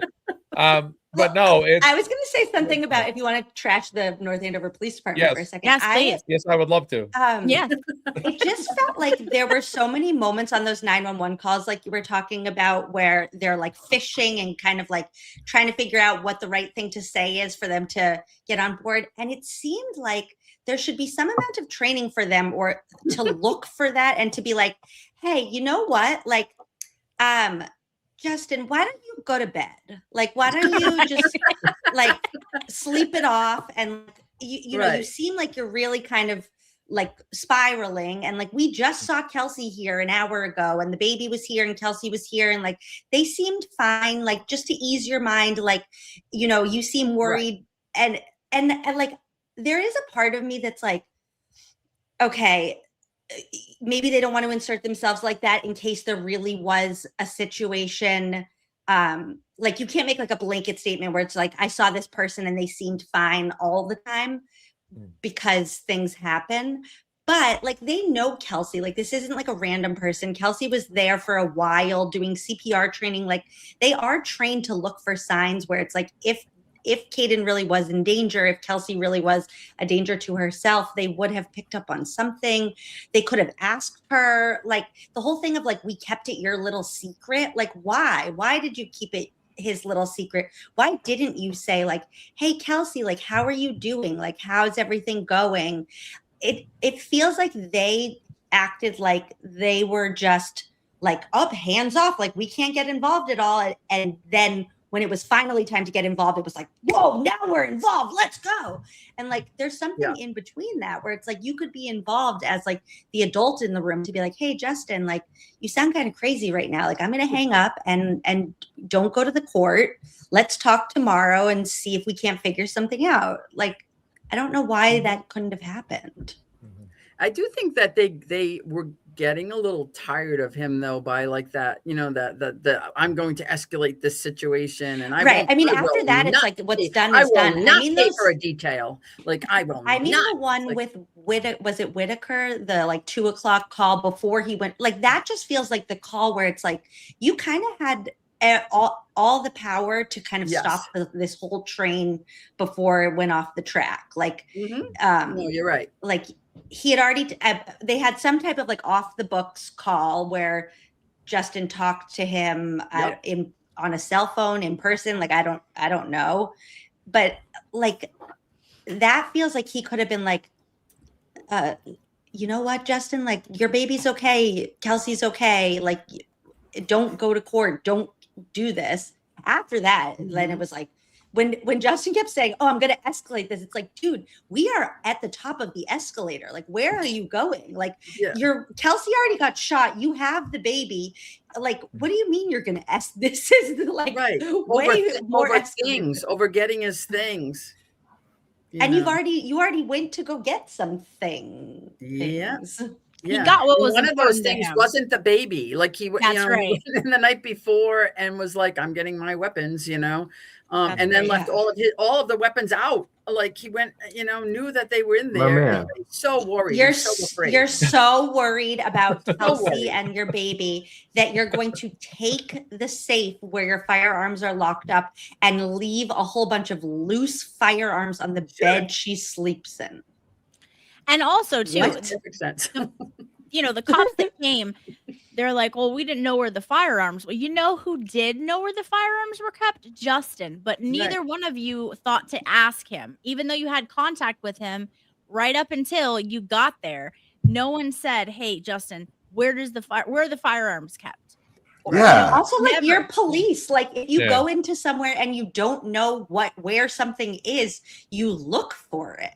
Like, right. Well, where's the instinct of self-preservation from the police? Right. Hey, well, right. like you asked that question to protect yourself as a That's cop. right. You go, hey, there's guns in that house. Do you know where they are? Like, right. Right. Well, So why? and the firearms were on the restraining order, so they had to take them. That was Right. part of So the it's job. like- They usually do that like- first. That's Yeah. like Yeah, the first well, thing that that's- they do. That was the procedure is done. But what cracks you even up even more is like in their mind, the guns were in the basement. So it made perfect sense to let Bustin go down there when he came to get things for the baby. Like what? Down in the basement where the guns are that you haven't secured yet? That makes sense. Sure. Why not? And again, Well, right. why they should not have been the ones to serve that order, because Never. either they didn't take her serious and didn't view her as a threat, They didn't. or That was it. two, they were completely incompetent in what they were doing. Either one is a problem if you're going to serve an order of protection and you have to take weapons. They never I'm going with the attempted. latter, man. Yeah, I'm going with yeah. the latter because, like, the same instinct of self-preservation. I mean, it's procedure for that reason. The same instinct of self-preservation that a police officer has when he searches your person. He says, "Do you have anything sharp on you that's going to stick me?" You know what I'm saying? Anything. Like they don't want to get hurt on the job. Right. So Yeah. if there's guns in the house, they know she's a cop. They're going to assume she has guns. The first thing I'm going to ask Justin is, she has guns in the house, right? Where are they? Do you know where they are? Because we don't want her pulling a gun on us and acting crazy. If you're saying she's this dangerous, we want to know where those guns are. And so we can get them out without anything escalating here. I like that. I never thought of that, about them actually asking him to tell them where they were, as opposed to just asking her. I didn't either. He lived there. I never thought of that until you just brought it up, but it makes perfect sense, because if they had done that, then again, even if they hadn't gone down and checked, they would have known, and it would have prevented all this, which again only further does what? Proves the level of incompetence of that police department. And this is why Chief Gray needs to go. Also, No just to let you, just to Good Lord. drop a little nugget. So Officer Daly is one of the people who teaches the new recruits at the academy things like this. So for him to not do that and follow protocol, I'm sorry, but he holds, in my mind, he holds a lot of accountability how the day went, and all of the things that happened up into the shooting. Mm-hmm. He just does. Mm-hmm. You know, you have a union, two unions, I believe, here, if I'm read it right, say voted no confidence against this chief of police. This chief of police, this is what we're seeing. We saw a lot of change. We're seeing a lot of change. Brian Tully is retired from the Massachusetts State Police, and I got news for you all there, sports fans. It's not because he wanted to. He'd still be there if he could. That's a fact. Let's get real. You don't just give up just a couple of years away from pension. You know what I'm saying? Like, it doesn't happen like that unless it's like, either that happens or there's a full investigation. Right. Yeah. And you got Chief Rafferty, no longer the chief of police over in Canton, Massachusetts. And amazing, because if Karen Reed's guilty, the Gubatosis, and Kelsey Fitzsimmons is guilty, it's interesting to see how all these police officers, whether in Karen's story or we're still in that to be determined, waiting to see pending mode with the North Andover Police Department, you're starting to see these changes happen, or these things happen over time, like Noonan going back on the force. Suddenly he's on critical incident leave again. There's a vote of no confidence against Chief Gray. There's things coming up in the town soon in the coming weeks that are going to look into that further. You're seeing the same thing happening once again in North Andover that you saw happen in Canton, and that you saw happen in the Massachusetts State Police as it pertains to Karen Reed. And it only, again, further validates that not only was Karen innocent, not only was Kelsey innocent, not only were they both right, but you're starting to see the whole, the whole outlook, the whole atmosphere change around them, where change is coming to those towns. And it's happening. Right, exactly. Great terminology. And that's exactly what happens when truth's on your side. Yeah. And in Stoughton, kind of the opposite, where it's like, if Robert Devine isn't guilty and Matthew Farwell, according to the Commonwealth of Massachusetts, isn't guilty, and William Farwell isn't guilty, it's interesting that all of them were out of their jobs. So Yeah. It change happens slowly. I'm realizing like it's Yeah.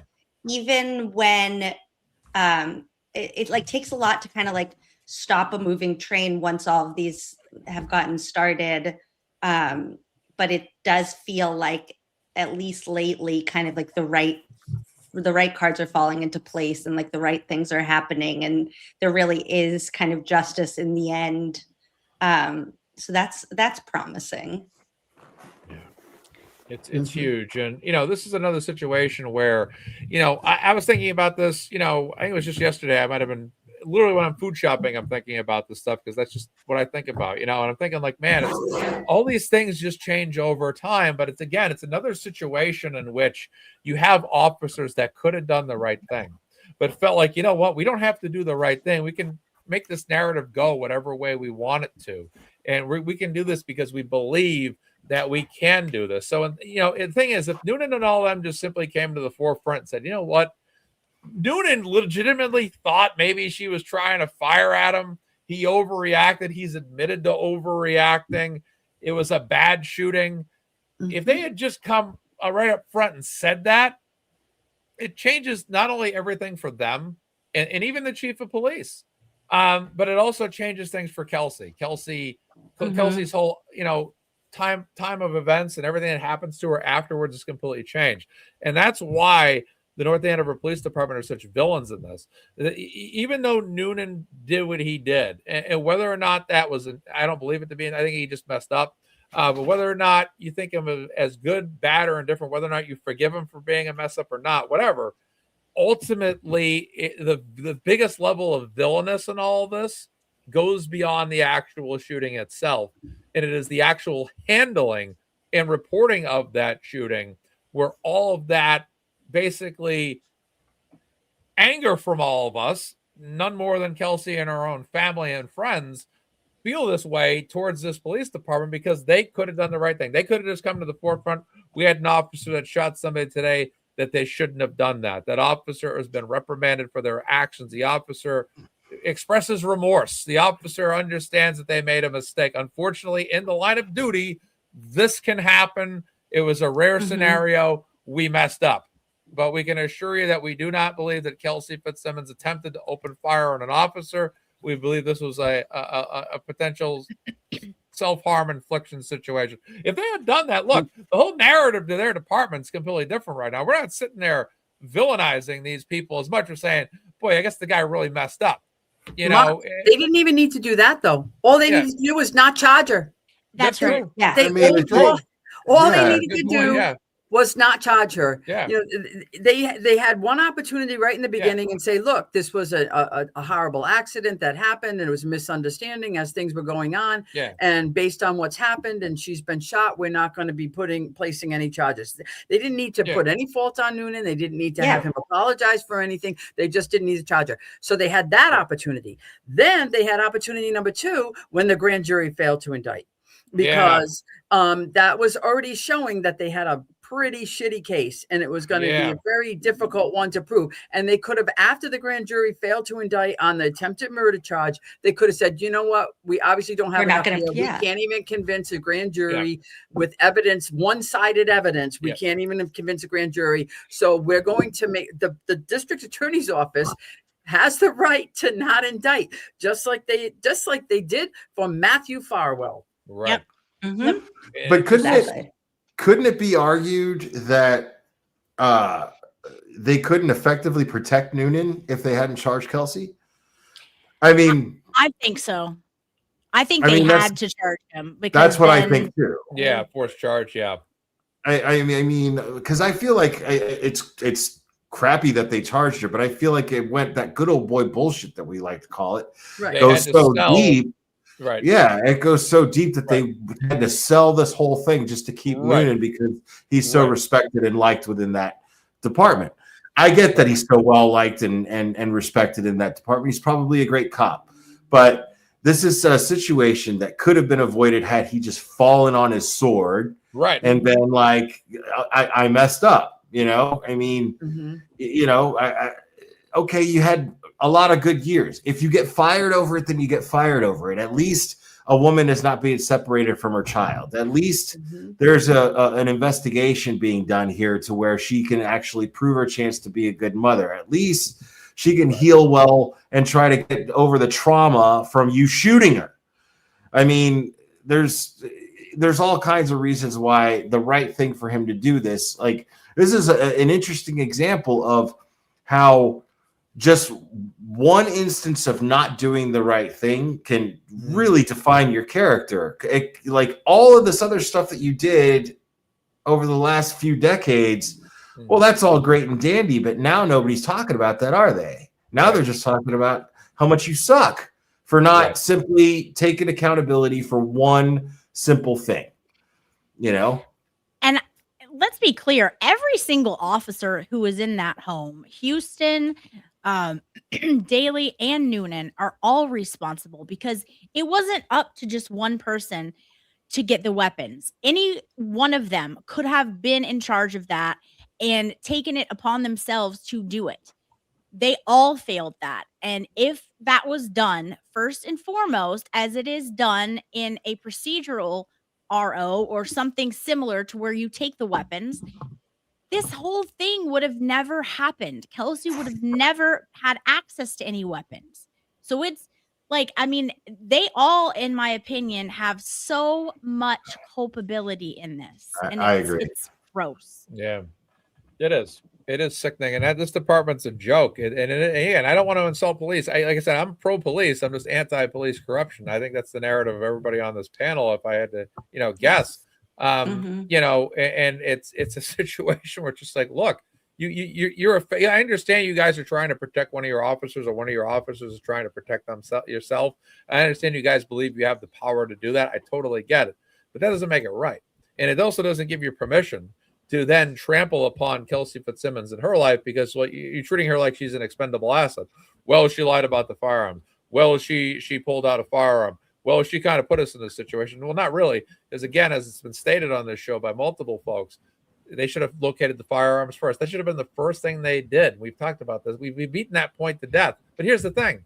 None of us are police officers. None of us have gone through police training. And if we're all thinking that, then why didn't these guys think of it as cops that have actually been trained, that have a badge and a gun, that go to work every day in a uniform and a squad car and patrol their town? They would know that more than we would. But yeah, here we are saying, oh, you probably should have done that first. And they might have said, well, we didn't expect anything to happen. But that's because you didn't expect anything to happen.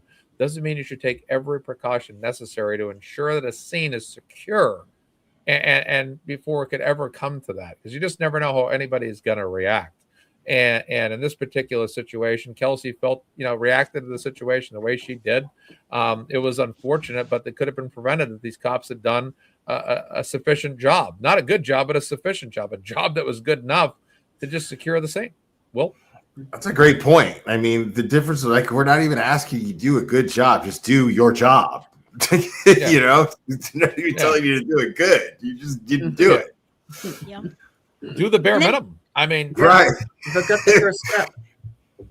And honestly, if they just done that one thing, this whole thing wouldn't have happened. So really, if you were going to pick anything to do, it should have been that. Like, if there's no weapons in the house, no one can get hurt.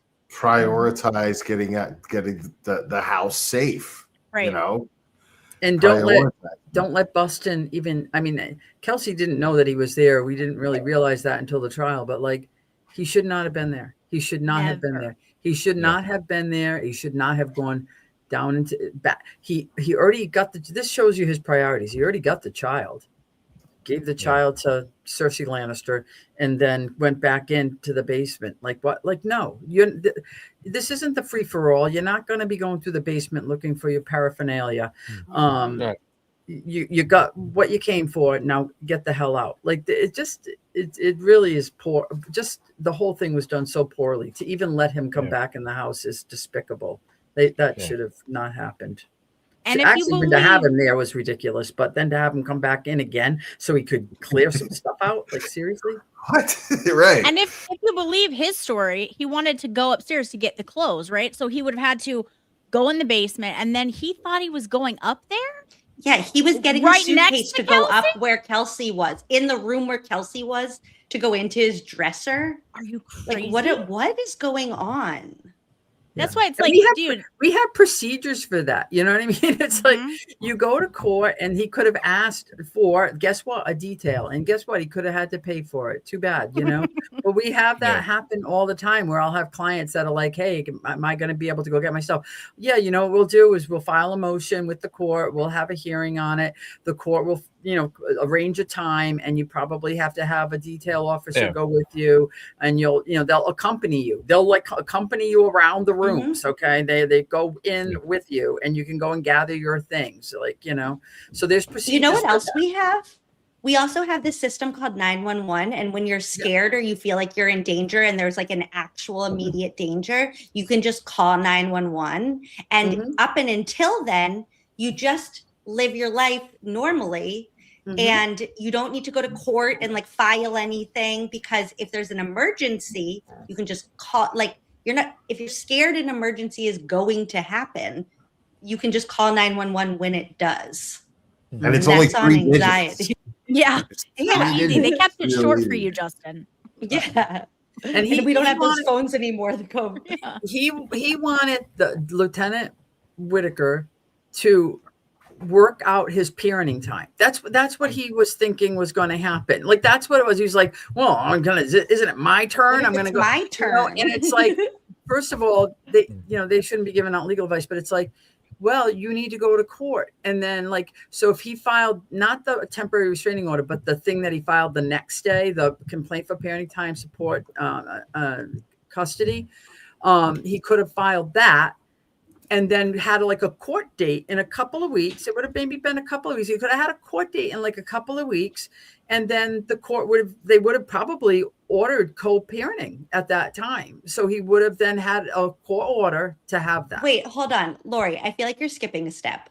You need to break up with Kelsey first. Yeah. You were just on your bachelor party and bachelorette party yesterday. You are texting currently about sending the check for your wedding. You haven't, they hadn't broken up yet. Like, there is no dividing up parenting time in a couple that's together. I know. Like, I still gotta know what the story is behind him even being at the bachelorette party. Like, why was he at the bachelorette party? I still want to know that.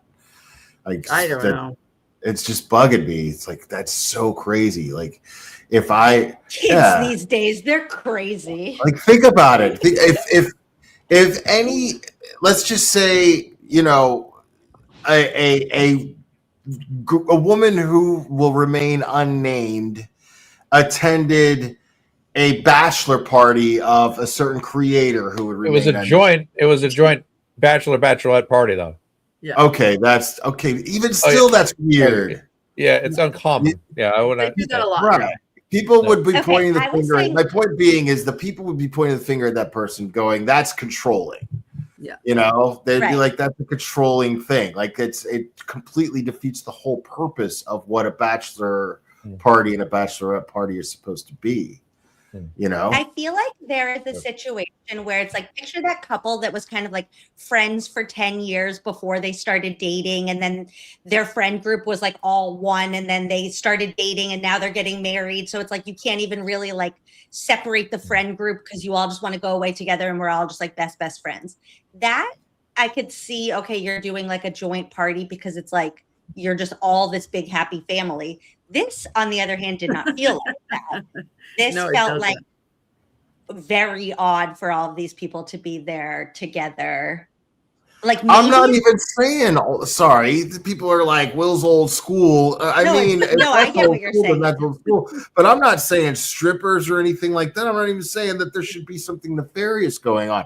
I'm saying that the whole point is like one last night with the people that you hang out with before you got together with this person, or people that, you know, because you still do that. You still have separate nights. Single life. Yeah, that's the whole, you know, but it doesn't mean you have to like engage in single like behavior. Like, if I'm engaged, I'm not going out and screwing around and then having a bachelor party going, my last night to get to do it anyway. You know what I mean? I'm not doing that. I'm saying, but you still, it's just weird, you know, like to me, I think the this tradition of it was hanging by a thread. I mean, I think from the time that Caden was born and then Kelsey was dealing with like postpartum issues and certainly did not have a supportive partner. That seems to be very clear. Like you're having, you know, mental health issues and this person that's your partner is not really helping. And she's desperate to want him to be helping and trying to make it all work because she knows she's got these things going on in her brain that she really can't control at this point because of the postpartum depression. And it's a lot. And so then on top of all that, and then they're planning this wedding and, you know, she might not be at her best and he's not at his best. And it was just like a sinking ship. I wonder if on her end, if he's like a hard person to break up with in the sense that like he presents himself as a different person outside of like their relationship. And so she hears from people like, oh, Justin's amazing. Justin's so this, Justin so that. And so she's like doubting, like, am I not, you know? Oh, that's the textbook abuser. Yeah. That's the textbook exactly. on. Well, exactly. he learned that from mommy. So like, think about when he was talking to Gerke. And she's like, oh, well, you're just so nice to everybody, Justin, and everybody. Exactly. You know, you're so nice and I really feel for you, whatever.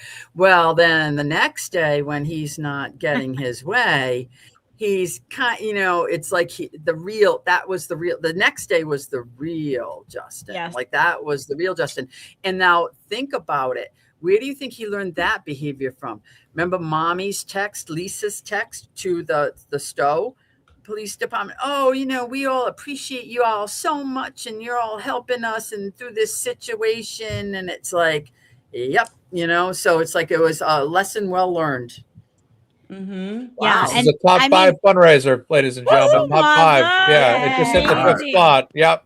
It hit there. Yep, it's closing in on 3,000, top 5. I'm very happy for that. That's awesome. Just double checking the numbers. So we won't break the record. The record was like 11,000, but we're closing in on 3. And that was a marathon. Yes, that was amazing. Because that was right after the surveillance video came out, right? It did, yeah. Yeah, absolutely. The video was worth about 11,000 plus. I think we got 4 or 5 off of. Thank you, Lauren's Justin. Yeah. And then to what you're saying too, then Lisa, good old Lisa, then she told her like I threw my phone because Bradel asked if there was any way that we could FaceTime. Who says that? First of all, can we talk about that? Yes, please. Yes. That is, I mean. You were so shooketh by the idea that Kelsey was going to FaceTime from the hospital before she goes into surgery that you hung up the phone, you threw. I just picture her like shaking. She's like, oh my God. Like, what? All because Kelsey just needed 5 minutes to see her baby before she goes into surgery. Right. Which she and then to remove a bullet. There was a chance. And then they're filing on. Yeah, and then they're filing on Bradel, like saying, like, "Oh, he contacted on behalf of his client outside of the restraining order. We violated the RO. Something is wrong with you people." Yeah, and then Kelly thinking that classifies as a restraining order, breaking the restraining violation. Order. Yeah, violation. Thank you. What? It's insane. Shame on you. Shame on you, both of you. I mean, that's insane. And just to even want to use that says everything about this Kelly person. Yeah. Like just the fact that you would stoop that low. Like, aren't you a mother? Like, why would you do that? It's like horrible. when you would see Justin on FaceTime if he needed help wiping his butt in the bathroom. Right. And even still, it's like, okay, you don't feel comfortable with it, fine, but you don't try to report her and get her violated for it. Like, what are you doing? That's so vindictive and mean.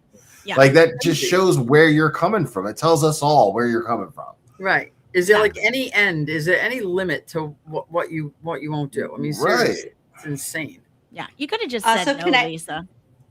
Can I tell you a funny story about that, like, drop of documents? So the other day, Jimmy's doing his show, and he was like, oh, I got something in my email. Like, I wanted to show you guys. Somebody sent me something about Kelsey. And he opens up this folder, and he's going through it, and he's like, there's this voicemail from Bradle, blah, blah, blah. And I was like, oh, my gosh, this is, like, brand new. I haven't seen any of this. And he's kind of, like, flying through it. He's like, yeah, so, like, then there's this, and it says, and he's, like, reading it really quickly. And I talked to him later, and I was like, you're like the only one, like, on the internet right now that has that. Like, nobody has seen that. Like, that wasn't like something that, like, was getting shared around and on a lot of LawTube sites and stuff, whatever. And he was like, seriously? I had no idea. And I was like, yeah, that's why everybody in the chat was saying, like, slow down, wait, go back. What do you like, have? that again. Yeah. And, like, he had no idea that he was the only one that, like, had this document and, like, had these files. That is why I love Jimmy. I know. I was dying. He was like, seriously, I was breaking news? And I was like, yes.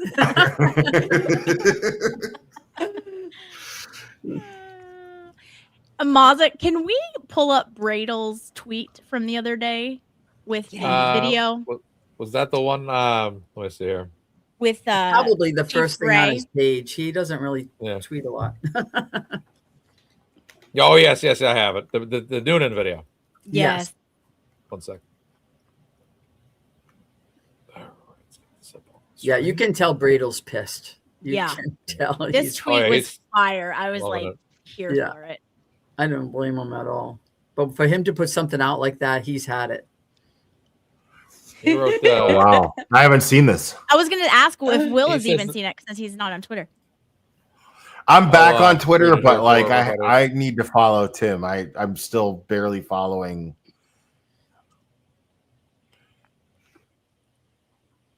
I'll give this a good. Let me zoom in a little bit more, and I'll read this out here. There we go. Is that better? Let's see how visible that is. A little bit more, maybe. One more time. All right, here we go. So Tim Bradle wrote on April 10th. He wrote the North End. I'll read the. Will you want to say something before I read, or? No, please. Okay. All right. So he says North Andover Police Department seems to be imploding. It's about time for scrutiny on leadership or lack thereof. Apparently, the officer-involved shooting policy at the time of Kelsey's incident was for the chief to show up, play grab ass with the shooter, shaking hands and hanging out in the driveway, all while Kelsey is literally fighting for her life in an ambulance 20 feet away. Better yet, why not immediately rearm the shooter with your very own chief gun before any investigation has commenced into why the shooter shot his own colleague? Nothing to see here. Sounds like it's time to go, Chief Gray. Maybe they can replace him with Lieutenant Daly, the architect of the entire afternoon. He can't keep control of a scene, but maybe he can control a whole department.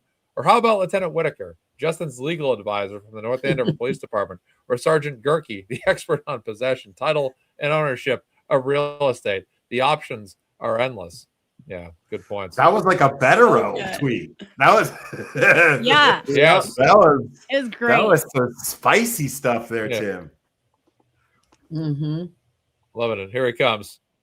Look at him. Look at him here. Come here, Noonie. Yeah, shake my hand. Shake my hand.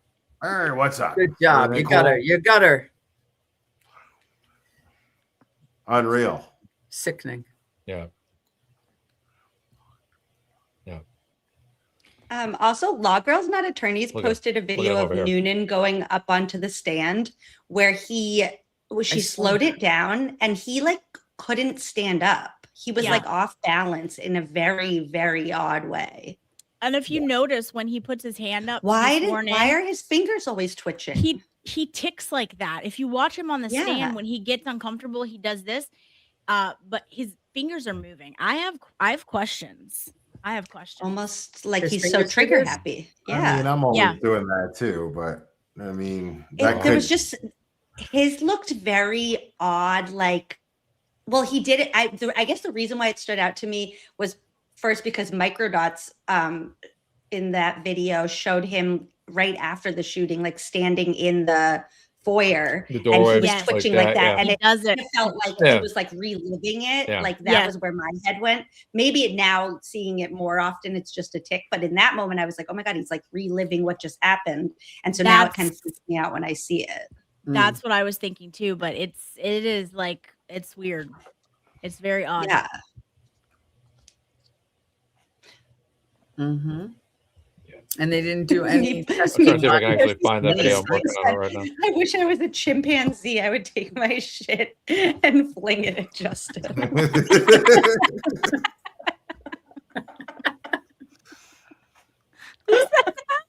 Yeah, we got it. Oh, Morrissey, Hold on, I got the video right here. It's great. Oh my Meet God. the ball, Morrissey. Oh my God. Here we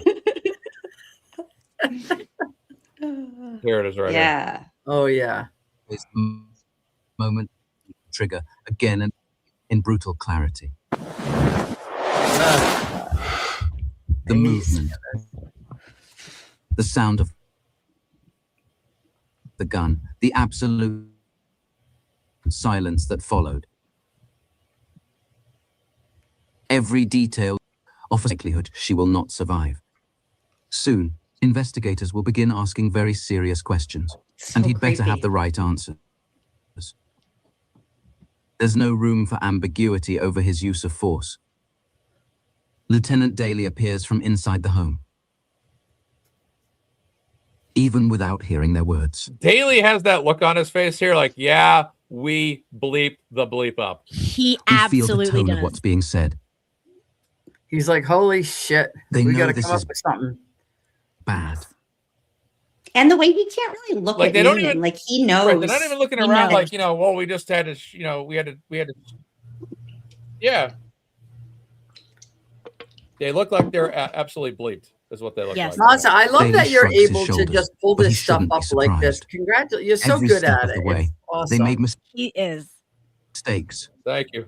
Instead of executing the restraining order, somehow they've executed one of their own. Look at that. I mean, this is the look on. I was standing near Yeah. him entering the courtroom in the afternoon, and Daly kind of always had like this him and Houston specific like I always thought from what I saw from Noonan, he was always constantly, I would say, locked in with a particular body language, but Daly kind of always had this kind of posture, and Houston always kind of had like that look on his face, like it was kind of like, oh boy, I really don't want to even be here right now. No. But yeah. it's okay, May. We'll count it anyways. We'll count it, May. But yeah, this was just, you can tell these guys, they don't have the look or the posture of someone that just had to do what they did in self-defense. It's the look of, oh boy, we are absolutely bleeped, and we have a lot to answer for, and we need to come up with something. That's what I'm seeing here with this body language. He knows. Also, in this freeze frame right here, how do you think that hole got into the wall right there? Oh, I behind- wonder. Because that looks like something that I saw in frat houses in college when immature boys were mad at their girlfriends. Yeah. Or is that where there was more surveillance stuff and it got ripped out of a wall? Yeah. Can we move his head a little bit on the Because this is before. This is before they ripped things out of the walls. Officers. I don't know. Maybe it happened more than once. Look at the way his left Blows fingers. Look at his left finger going 100 miles an hour. Yeah. Look at the way his fingers go. Yeah. Right here. Somehow they've executed Look one at of their that. own Look at officers. this. Almost What like they he's say a and do lefty. next will determine just how bad this blows back at them. Yeah. Okay, I'm told that was from remodeling, so Okay. good eye though. Remodeling. Okay. Was there another hole Okay. from somebody From somewhere else in the house? This looks like a potential tripper too. Yeah. He has actual That's muscles just- in his legs, so like, he'll That's be all just a right. weird spot for gravity. And ironically, he seems like the only one there that's actually doing his job. Yeah. Yeah. Right. Yeah. Oh my gosh, it's just a terrible, terrible situation. But those officers, Daly and Noonan, I mean, they look like it's just like, man, this is how we're gonna get through this, man. We messed up big time, bro. And that's why, again, you have to just be as honest as possible. I understand policing's tough. I'm gonna be looking into that. Was it O'Malley? I'm gonna be looking into that soon. Right. I know other people are already talking about it. Lauren, I think, is already talking about it. But again, this is not about just taking one side to be, well, I'm going to be Karen's side and Kelsey's side. It's about looking at every case on a case-by-case basis and legitimately having an opinion of what you believe actually happened. Not like people out there think Kelsey's guilty because they hate Turtle Boy or they hate people that support Karen Reed. Like, there's just so much of that out there on the internet. It's horrible. You can't be sitting there and thinking Kelsey's guilty just because of people you don't like having an opinion that you don't want to be on the same side of. You have to be analytical and say, do you really believe this or not? That's actually being in a cult. Yes, they are so predictable. Or just being a moron. That's It's like, my goodness. It's like, it's really, I can't even. It's so stupid. It's like, but I mean, But this whole case, really, I mean, look at Kelsey's whole case. It's a total disaster from the beginning, and they just every step of the way. Kelsey has a path to victory, strongly, in my opinion. She's won the first half. Now it's the second half. And it's a two-parter. It's a two-part case. It really is. This is not necessarily. Again, she's going to sue. She's going to get a lot of money, I'm sure. But the real stakes are two things: is number one, not getting. Going to jail for a crime you didn't commit. Number two, getting your child and getting access to your child, are the two most important parts. After that, everything's gravy. When she sues, I'm sure she's suing the North Andover Police Department. That's going to be a lot of money. The taxpayers in North Andover are looking forward to that. You heard at the select board to look what you guys have done. Look what you guys have caused us now.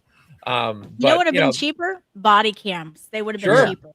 Sure. Well, they'll be getting them, right? Yeah. That is the one thing I really found despicable in that statement that they released, though, the no confidence statement. They didn't come out and they weren't like saying anything really, obviously not supportive of Kelsey at all, but basically saying like, oh, if only we had those body cams, we would have been able to get that conviction. I just, the fact that they treat Kelsey like as though she wasn't one of them, it really, really bothers me. Yes. She wasn't, though. You know why? Because she's an ethical police officer. Yeah. So if anything, she should be so proud that they didn't treat her like she was one of them. And I feel like Occam's razor probably applies here, where it's just, I mean, she's in the minority as a female, young, attractive officer in a testosterone ruled, field here. And they have a hard time feeling like that she's going to be able to watch their back properly because they're just not, they're just old school idiots who are set in their ways. And that's a viral attitude to have, if certain people high up feel this way and that's rubbing off on other people, and the younger people are going to want to fit in and not want to rock the boat. And then this is just going to constantly have this, there's going to be this culture in that department where she's just going to be the bad guy who's, she's going to be the smelly kid in school. You know what I mean? And they're just going to treat her like that. And then when the time comes where something like this happens, then they're just like, ooh, here we go, and it sucks. It sucks because I don't think that she ever had a fair shake in that department. I really don't. And it comes from the top, like it comes from the tone that the chief of police sets in the department, because when you have a leader when you have a leader in any organization that prioritizes, like, everybody's welcome here. We all have each other's back. Like, we all are a part of this team. No one of us can do this job on our own. Like, we need to be able to fully trust each other and believe in each other and go out. That trickles down to the rest of the organization. And if somebody doesn't get on board with that and the rest of the team sees that they're like reprimanded for that or made to look like stupid for saying something where it's like, wait, what do you mean? Like, you don't like X so and so, like, no, that we don't act like that here. It shifts the tone of the whole organization. And so it really reflects on the type of leader that Gray is. Absolutely. Yeah. And I mean, think about it. The only 3 officers in that department were Kelsey, Katie, and we knew she sued Chief Gray as well. And then Officer Spanks. And Stephanie. Exactly. Officer Spanks, who a lot of us saw in the courtroom. And could her More and than we Kelsey wanted. be any different? And she's clearly in the boys club. Okay. Yeah. So like they are totally different, polar opposites. And it shows. She's in the boys club in a different way. In a different way. And Noonan already has an idea that she's a whack job. You know, and like they all seem to have different ideas about mental health. And she made that very clear on the stand. I mean, Kelsey, I thought, did a fantastic job on her direct and her cross-examination. She came off, out of all the police officers that testified, she was the most reasonable of them all. Yes. Out of anybody that I've seen ever testify in a trial, she a new bar. Like I thought like Karina Kolokithis was like how you act on the stand. Like, oh, you're just like an honest person who's like sitting here telling the truth. And then Kelsey raised the bar from that, where I'm like, oh, that's what you sound like when you're just telling there to tell the truth. Right. You want to make sure that your truth is like fully understood and nobody is like there's no ambiguity, there's nothing that you said could be misunderstood or misconstrued in a way that you didn't want it to be. Like she was very adamant that like she understood the question, that the questions that she was being asked were like clear and appropriate, and that she was responding to them in the right way. Yeah, she just crushed it. Yeah, no, she did. Emily she did such a great job. To Emily's point, like it was the best I've ever seen anyone take the stand in their own defense, hands down. Even her body language. I haven't heard one person, not one person, even like the anti people who hate us because we feel the way, you know, we do and did about Karen. I haven't even heard one of them say that she did a bad job, because you can't. It was so obvious that she was telling the truth in every aspect of it. She was genuine, and she was self-deprecating, and she even inserted some humor. Yes. And she admitted to the things that she did wrong, and even saying, you know, that I put my family through that, and I, you know, that was very selfish. She was a human being, you know. I honestly think even with the jury, she would have been not guilty, but I definitely think she made an impression on Judge Karp, because, you know, he had to say, I find her to be very credible, you know.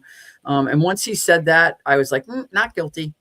You can't have her be very credible from the and minute guilty. She said she went to half of law school, and then he made that joke, and he was like, oh, like that was enough. And then she turned to him and was like, no, I plan on going back. And I felt like that in that moment, he was kind of like, he like had a lot of respect for her and kind of like understood her and when saw they were her going for like you mean when they were going through the colloquy on the waiver on the bench waiving the jury trial. Mm-hmm. Yeah, and they had that. I felt like there was something about that moment where, because she was confident to like kind of like she could have just been like, yeah, like half of law school was enough. And the way she turned him was like, no, I plan on going back. Like I feel like he kind of saw her as an entire person and not just like a defendant and not just this action. And I like he could like relate to going to law school and that she was, there was something about her being confident to be able to like correct him in that, like not rudely, but just like he's making a joke about it. That was it, right? That you contrast that with the Michelle testimony. Even on cross-examination, she never came off as being argumentative. Right. She was just answering the questions, and he was trying to like get her to say a certain thing, and he couldn't get her to do it because she was just going back to the truth, you know, like, well, you understand when you go into these domestics, they're volatile with the mental health issues. And she's like, mental health issues aren't volatile like that. And in and of themselves, they're not. Like, that's like crazy to just say that. Like, it's not, You know, she it's was like a master if class. anything, it's like you're Yeah. projecting that, and you projecting Right. that caused this problem. And, you know, and perhaps the other officers were projecting that, and they caused this problem, thinking they're going into a certain situation. They're not even Well, he kept calling potentially it a domestic. volatile. They're possibly volatile, but Right. anything's possibly volatile. Anything is possibly, Right. yeah. And that's And what it she also said. She wasn't- actually testified to that. She was like, any situation we're going into at any time as a police officer, it's there's a risk on all of them, no matter what. That's why they call us.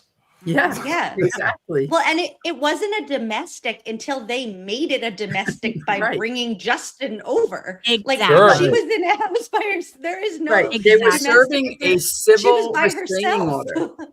Yeah. People forget that. This was just She was alone. a He civil had no restraining business is a being civil restraining order. It's like basically being hand served like a, you know, a probate and family court order.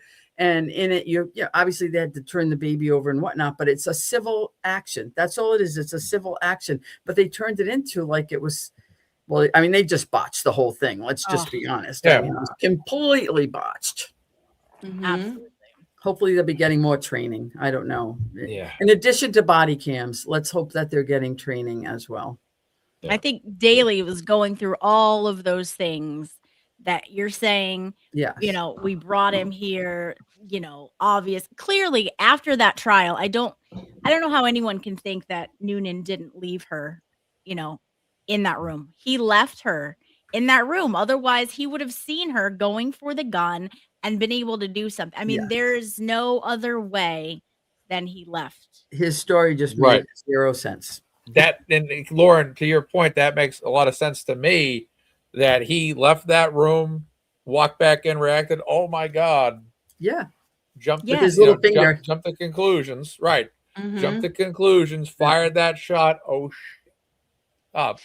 And Yeah. then what's Yes. crazy Yeah. about that is that means that somebody else knows that, because let's say he got all the way down to the bottom of the stairs with whatever he was bringing, then either somebody saw him at the bottom of the stairs with that object, whatever basket he's carrying down, or the basket is downstairs now and it wasn't here a second ago, or he got like halfway down the stairs and then was like, oh my God, wait, I just left her alone, and quickly like turned back around and came back, in which case like that basket is still somewhere. There is whatever basket of dirty clothes that he was holding when he told her like there will be laundry where the baby's going. We didn't check, but I can guess. Like, So Yeah. I have questions because there was a car seat upstairs, and then we do see Justin leaving with a car seat. So was it the car seat that he took downstairs, or was there 2 car seats in the house? But if there wasn't 2 car seats in the house, that's pretty damning. Yeah. also, Somebody can took I make a Right. stipulation? You would assume that there's 2 car seats because, yeah. Can I make a stipulation for the courts that if one parent has a car seat installed in their car and the other parent doesn't have a car seat installed in their car, the parent with the car seat installed in their car gets custody of the baby in an You win. emergency situation? Because what do you mean he's a better parent? He doesn't even, she is the primary parent. She has the car Right. seat. Exactly. And And he didn't have to go into her car to get it. His was just laying They can around. afford 2 car seats, and you know, like you know, Em. I mean, even when I had my kids 30 years ago, we both had car seats. You know, because it's what's convenient when people are shuffling their kids around. But And I don't know think at there's that been age, a it's lot of like they're in the shuffling. little bucket one. So you like bring the kid inside. So that bucket Yeah. part is inside often with the primary parent who took the kid into the house. Right. So That was my son was in that thing all the time. I took him out of the car and I carried him in that thing, like wherever we went. You know, I sat him down on the table if we were out to eat. He sat on the table in the car seat facing me. I'm feeding him as I'm eating. You know what I mean? outgrowing that was such a bummer. It was so convenient. My son was so crabby, he wouldn't sleep in like a regular crib or whatever. Like that was his bed for like the first 3 or 4 months of his life. Just wanted to be in that. Every time he tried to lay him down in something else, he would be like, no. So like whatever. So we just had him sleeping in the car seat for 4 months. Like it's crazy. Whatever works. what Emily was saying is like the person with the car seat. Okay, like, I mean, imagine that scenario. Like, okay, she's not fit to be this child's parent at all, Your Honor. All right, well, you win custody. Okay, well, I have to go get from her. Can you bring the baby because you've got the car seat? Thanks. The judge just ordered me custody. Good. All right. Can you also bring You know he's not going out and buying one. Oh no, diapers, no, wipes, definitely not. bath, shampoo. We didn't have anything. What's happening? He's such That a is cute true. guy. He wouldn't go out to buy a new one, would he? No, I mean, I'm not Absolutely paying not. for a decal. It's like, what? I am not paying for diapers. I'm Oh, not boy. paying. Yeah. Like, Sir, you have to. Lisa and It's your Dougie. choice. Add some gas money. Yeah. Like, Dougie, Lisa, I need diapers. Yeah, Yeah. exactly. Exactly. It's all I'm very- I'm on E. I'm on E. Bring the car seat and I'm on E. wow. Oh my Yeah. goodness. Oh my So goodness. it'll be very interesting on Tuesday. I hope Yes. that Yeah. some people that are in the area are able to go. It won't be a closed hearing. The Judge Black did allow a pool camera in at the hearing when they had the venue hearing. I want to say Michael right. Bryant was the pool camera. Yeah. I just don't think it was live. I think he was able to film it and then post it later. And I expect she may probably do the same thing. But either way, because I've seen a lot of misinformation online about that. Family court proceedings are not closed. You can go into court on family court proceedings. They're generally open. Certain proceedings are not open, like adoptions and whatnot. Mhm. But, somebody could potentially ask for it to be closed, but you have to have a good reason. You can't just, it's a public courtroom. You can definitely, so if anybody's going to be in the area, it'd be great. And I think you said just What time is it at? I 8:30. thought I I heard think they she say may. 8:30. I 8:30. thought I heard she may. And then someone told me Justice served May too, but I don't know. Michael I said didn't he was realize. Michael said he's going to be there. Michael's supposed to good. be there. Okay. And then so when the court says 8:30, that's kind of like a cattle call where like everybody comes in and that's when the court opens up and that's when they check cases in, because it's going to be a little different than the criminal case where that was the only case that was being heard that day. You know, it's probate and family court. The judge could have many cases on the list. They don't put everybody off just for this case. So, but restraining Well, orders that's generally, better for me because I have drop off at 8:30. So that means I yeah. don't have to If get you're there. not there at 8:30, you'll be good, darling. Em, are you going? I'm thinking about it. I'm so jealous. You must. I can only I would need some type like I would need to know that it would be like heard at some point closer to the more like I would have to leave It it. definitely would be, and that was the other 12:30. thing I was going to say. Okay. Generally what happens is they have the list, and say check. Everybody gets kind of scheduled for the same time, so that everybody's checking in at like 8:30. But they'll generally do restraining order hearings first.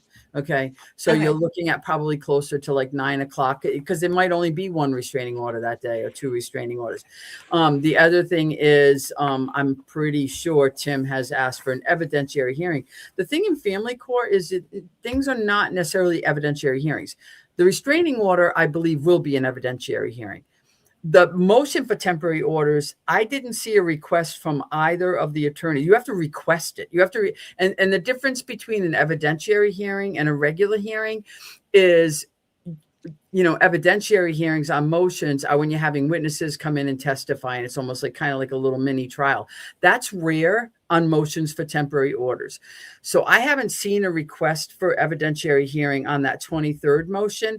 So what you'll see is most of that will be, if you remember the last time where the counsel were talking and the judge was asking questions and Justin answered a couple of questions, and the parties are under oath if they need to answer questions, but they're not taking a witness stand. There's not really cross-examination. It's representation of counsel because it is just a motion hearing. It's not a trial. And then the next thing that was going, and so in that date, the court will probably, the parties will either come to a stipulation on some issues. They can come to a stipulation on some of the issues, on all of the issues, on none of the issues. And then the judge will hear the other things that the parties can't agree on. And you will see that they have agreed on some of the things, and that's what the courts are looking for. So then the court will hear the rest of it. perhaps probably take it under advisement so that she can make a little bit more of a comprehensive order. And then the case was scheduled for May 1st, which I predicted was going to get bounced because it's not right for a pretrial. So, because there's still a lot of discovery that's getting done, and there's like answers to interrogatories and all this other stuff that needs to get done. So the pretrial was something that was scheduled way in the beginning when they first filed all this stuff, because it's automatically gets scheduled when the case gets assigned. So that's coming off the list. So the only and we'll get a new date on that, and I suspect that date will probably be towards the end of the summer.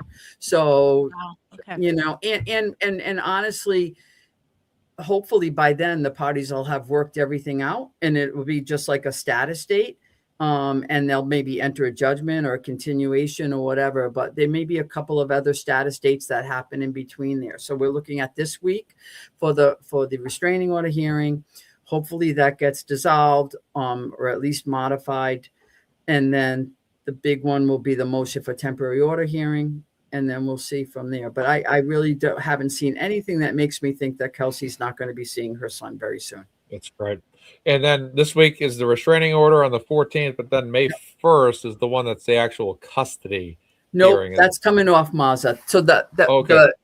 So April 23rd, this week is the restraining order, the 14th. On April 23rd is the motion for further temporary orders, which has been filed. They're cross motions filed by both parties, where they both have their thoughts and whatnot about how the custody should be going on a temporary order. The court will issue a temporary order of custody on that date. And maybe it'll be joint custody. Maybe it'll be Justin still has custody, but Kelsey has parenting time. That's all going to be heard on the 23rd. The May 1st date was actually the pretrial date. That the parties filed a joint memorandum of status, basically telling the court, we're not ready to go forward on May 1st. This is the status. We have outstanding discovery. We're doing all of these things still. So we're going to be needing a continuance of the May 1st date. It's a joint memorandum. The court's going to allow that. And that'll probably get pushed off till the end of the summer. That would be my prediction. Oh, okay. Now I fully understand. Okay, that's right. Yep. I know they're moving around so many dates here. It's tough to. That's family court. That's why we make the big bucks. Yeah. Right. Like I need to watch this back later and like take notes on what you just said. Exactly. I know. I was so confused in my show earlier. I was like, oh God, Lori will tell us in Maz's house. I don't know. Yeah, I did, because I saw a lot of people panicking online when I think Kyle Sharkey had posted the joint memorandum, and it looked like, oh, we're looking for a continuance of 60 days. And people are like, oh my God, Kelsey can't see the baby for 60 days. No, that has nothing to do with these other things that are going to be happening. That's just the pretrial that really wasn't going to be heard on that date. It's just pretrials are for when like you're basically reporting the case either ready for trial or ready for settlement, and the case is not ready for trial because there's outstanding discovery. So that and we have these. I mean, you're going to have that motion happen April 23rd. The court's going to make orders. There's going to be parenting time. And then the court's going to want a review of that. They're going to want to see how's it going. Should we extend that? Should we do more? Should we give more time? So and then we also have the GAL that more than likely will be appointed. And that GAL is going to need time. First, you need time to get the GAL appointed, because they're on a lot of the category EGALs. And from Kelsey's perspective, she wants to make sure she's getting someone fair and unbiased, because his parents seem to know a lot of people. And I think she's going to want to make sure she does some investigation, that you're getting someone just like Judge Kopp that's fair and unbiased. That's all she cares about. Somebody fair and unbiased that hasn't already worked with the family and whatnot. But that GAL report is going to be huge for the court, because that is an independent investigative arm of the court. They are going and they're doing that work. They're all these collaterals. GAL is the guardian ad litem, by the way, for people who don't know. Oh, sorry. Yeah, thanks, Will. Me and my lawyers. But yeah. No. I just realized. I was like, a couple of people might be lost there. Yeah. Ladies and gentlemen, the glare will not tell you what Here's a funny. This is a funny story. I was a guardian ad litem on a case one time, and the gentleman was really quite a character and not a very good person. Let's just put it that way. And the court had ordered him to pay all of my fees. Like the fees generally either get split by the parties, or they'll have one party pay them, or if people are indigent, then they get paid by the state. But in this case, he had to pay all of my fees because the wife was, didn't have a job, and he was plenty well-to-do enough to pay it. So when I sent him the bill, he didn't want to pay, he didn't want to pay the bill. So I had to file a complaint for contempt for him to pay, because let's just say the report wasn't kind to him. Okay. So obviously now he has to pay for my report that wasn't kind to him. He's not happy. So we went to court, and the court was like, I'll give you like whatever, how many days. And then if Attorney Mullen has to come back to collect your fees and you haven't paid, be prepared to, be going to jail, because that's what's going to happen. It's going to be a contempt, and you're not going to pay. So the day that the fees were due, he wrote a check, and in the bottom, the memo section, he wrote, "Bad gal." It's like bad GAL. He told you. Right? You're like, okay, it's still money either way. Yeah, so I know. Thanks for but that. It's just like in big capital letters. It was like, BADGAL. It paid him to write that check, man. It paid Right? him, dude. And it's like when I went to the bank, this was back, when you have to go to the bank to cash the checks. And like the teller was like, don't even ask. Like, it's like, to your point, like it just looked like I'm a bad gal. Like I'm a bad gal. Wow. Oh man, I have about 1 million of those stories. It's been a fun career. Yeah, that's right. I can only imagine. I didn't care. I got paid. The check still went through. Yeah, exactly. That check's cleared. It's clear. This one's for 50,000. I want to hold on to that one. Dumb and Dumber. Those are IOUs. That's as good as money, sir. Emily, have you seen that one?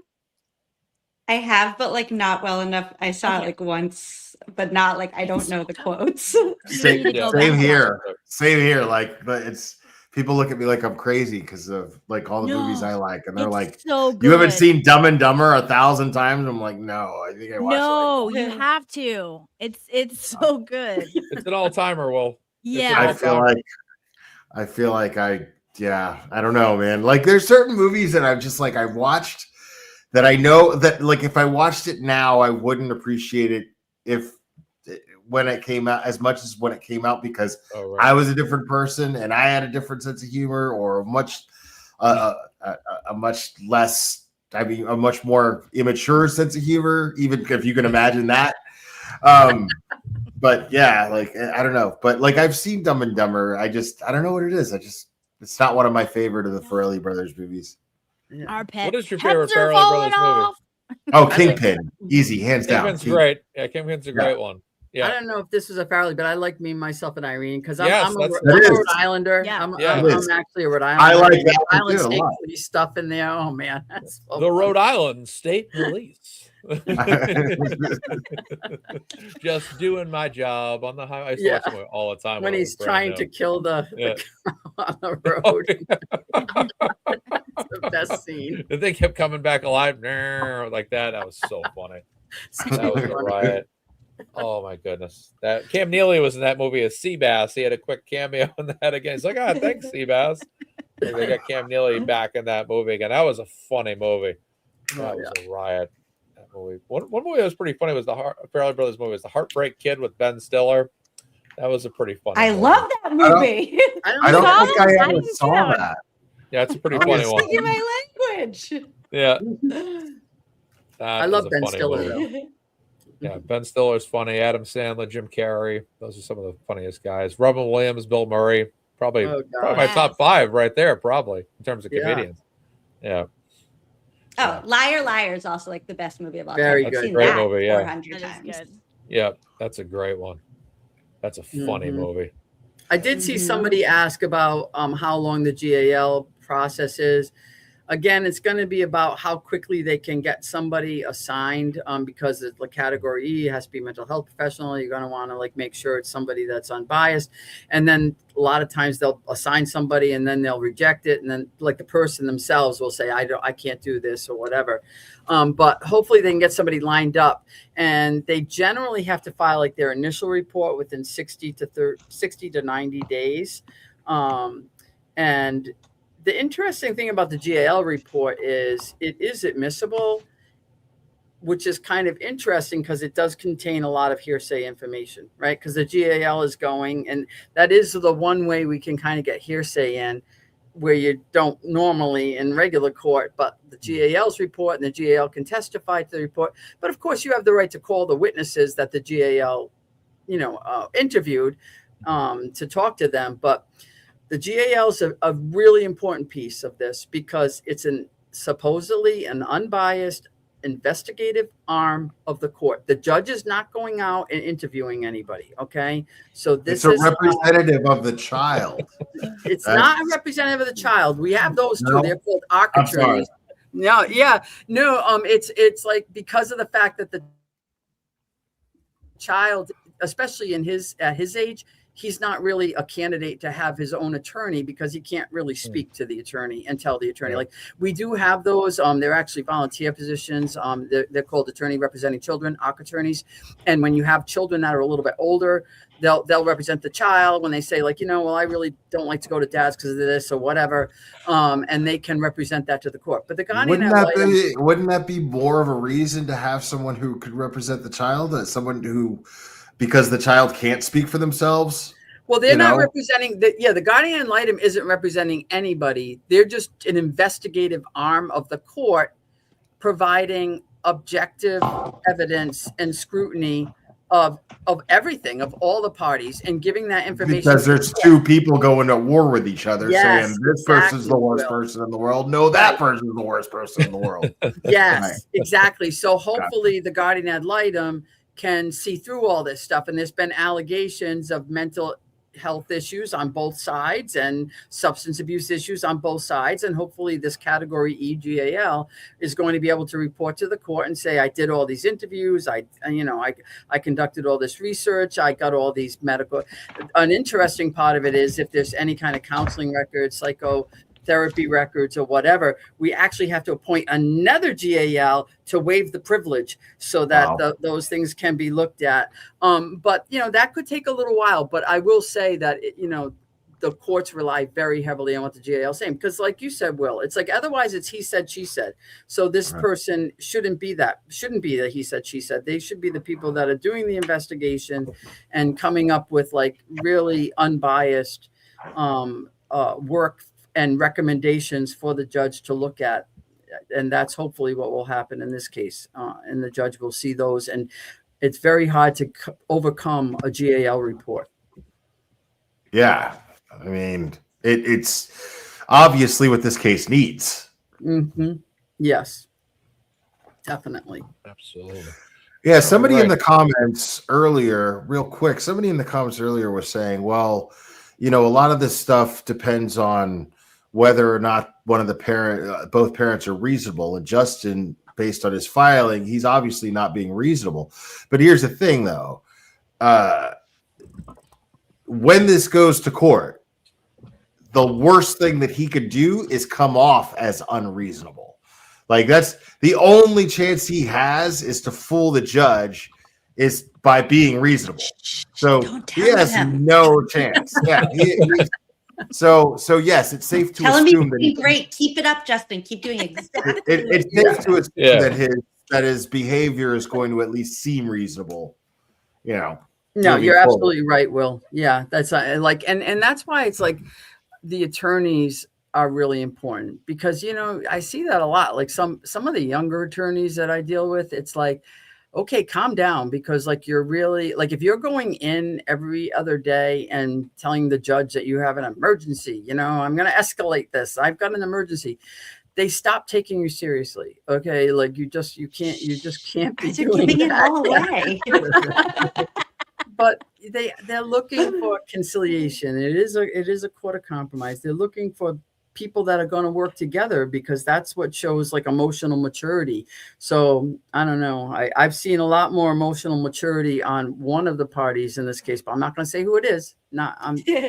You should both just keep it up and we'll figure it out which one it is. He doesn't have any of that, so I think we'll be okay. Yeah. And it's about him. It's not about mommy. You know what I mean? It's like she's been like the, you know, the marionette master over here. But she's not going to be able to be pulling the strings.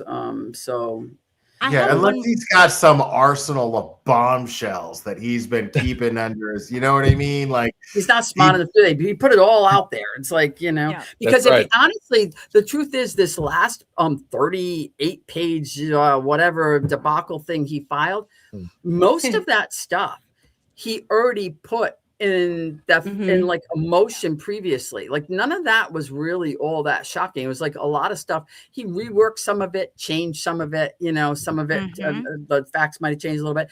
And it was also a lot of what was already in that affidavit he constructed. So if there was like really new stuff, I think, you know, he would have, obviously this would be the time to do it. He's and a lot of it is just hearsay. Yeah, he's got nothing because she was a great mom and she's a great person. Like she battled with postpartum and half of the problem was she lived with him. Right. Can you imagine going through that in your life and like having that be your partner? Seriously. No. You know? No. Ridiculous. Right. It seems like, when you point out that fact, like half of the problem was that she was with him. Like, where like you would have to present to if I'm a judge, I'm going to be like, okay, so explain to me how the solution here isn't that you guys have broken up. You guys have broken up, right? Right. Yeah. So tell me why you can't co-parent here and prove it, you know, because what I'm looking at here is you are drunk. I'm seeing videos of you drunk. I've seen you lost your job because of substance abuse that you know, whether or not you're an addict or not is not the issue. The fact is that you couldn't even hold down a job because you couldn't keep from getting high. So explain to me why you're the better parent here than the mother. Right. Yeah. You know, and the court's very used to, the probate and family court is very used to this kind of dialogue. Like this is not unusual. Like you're not there if you're getting along famously. That's the whole thing, you know?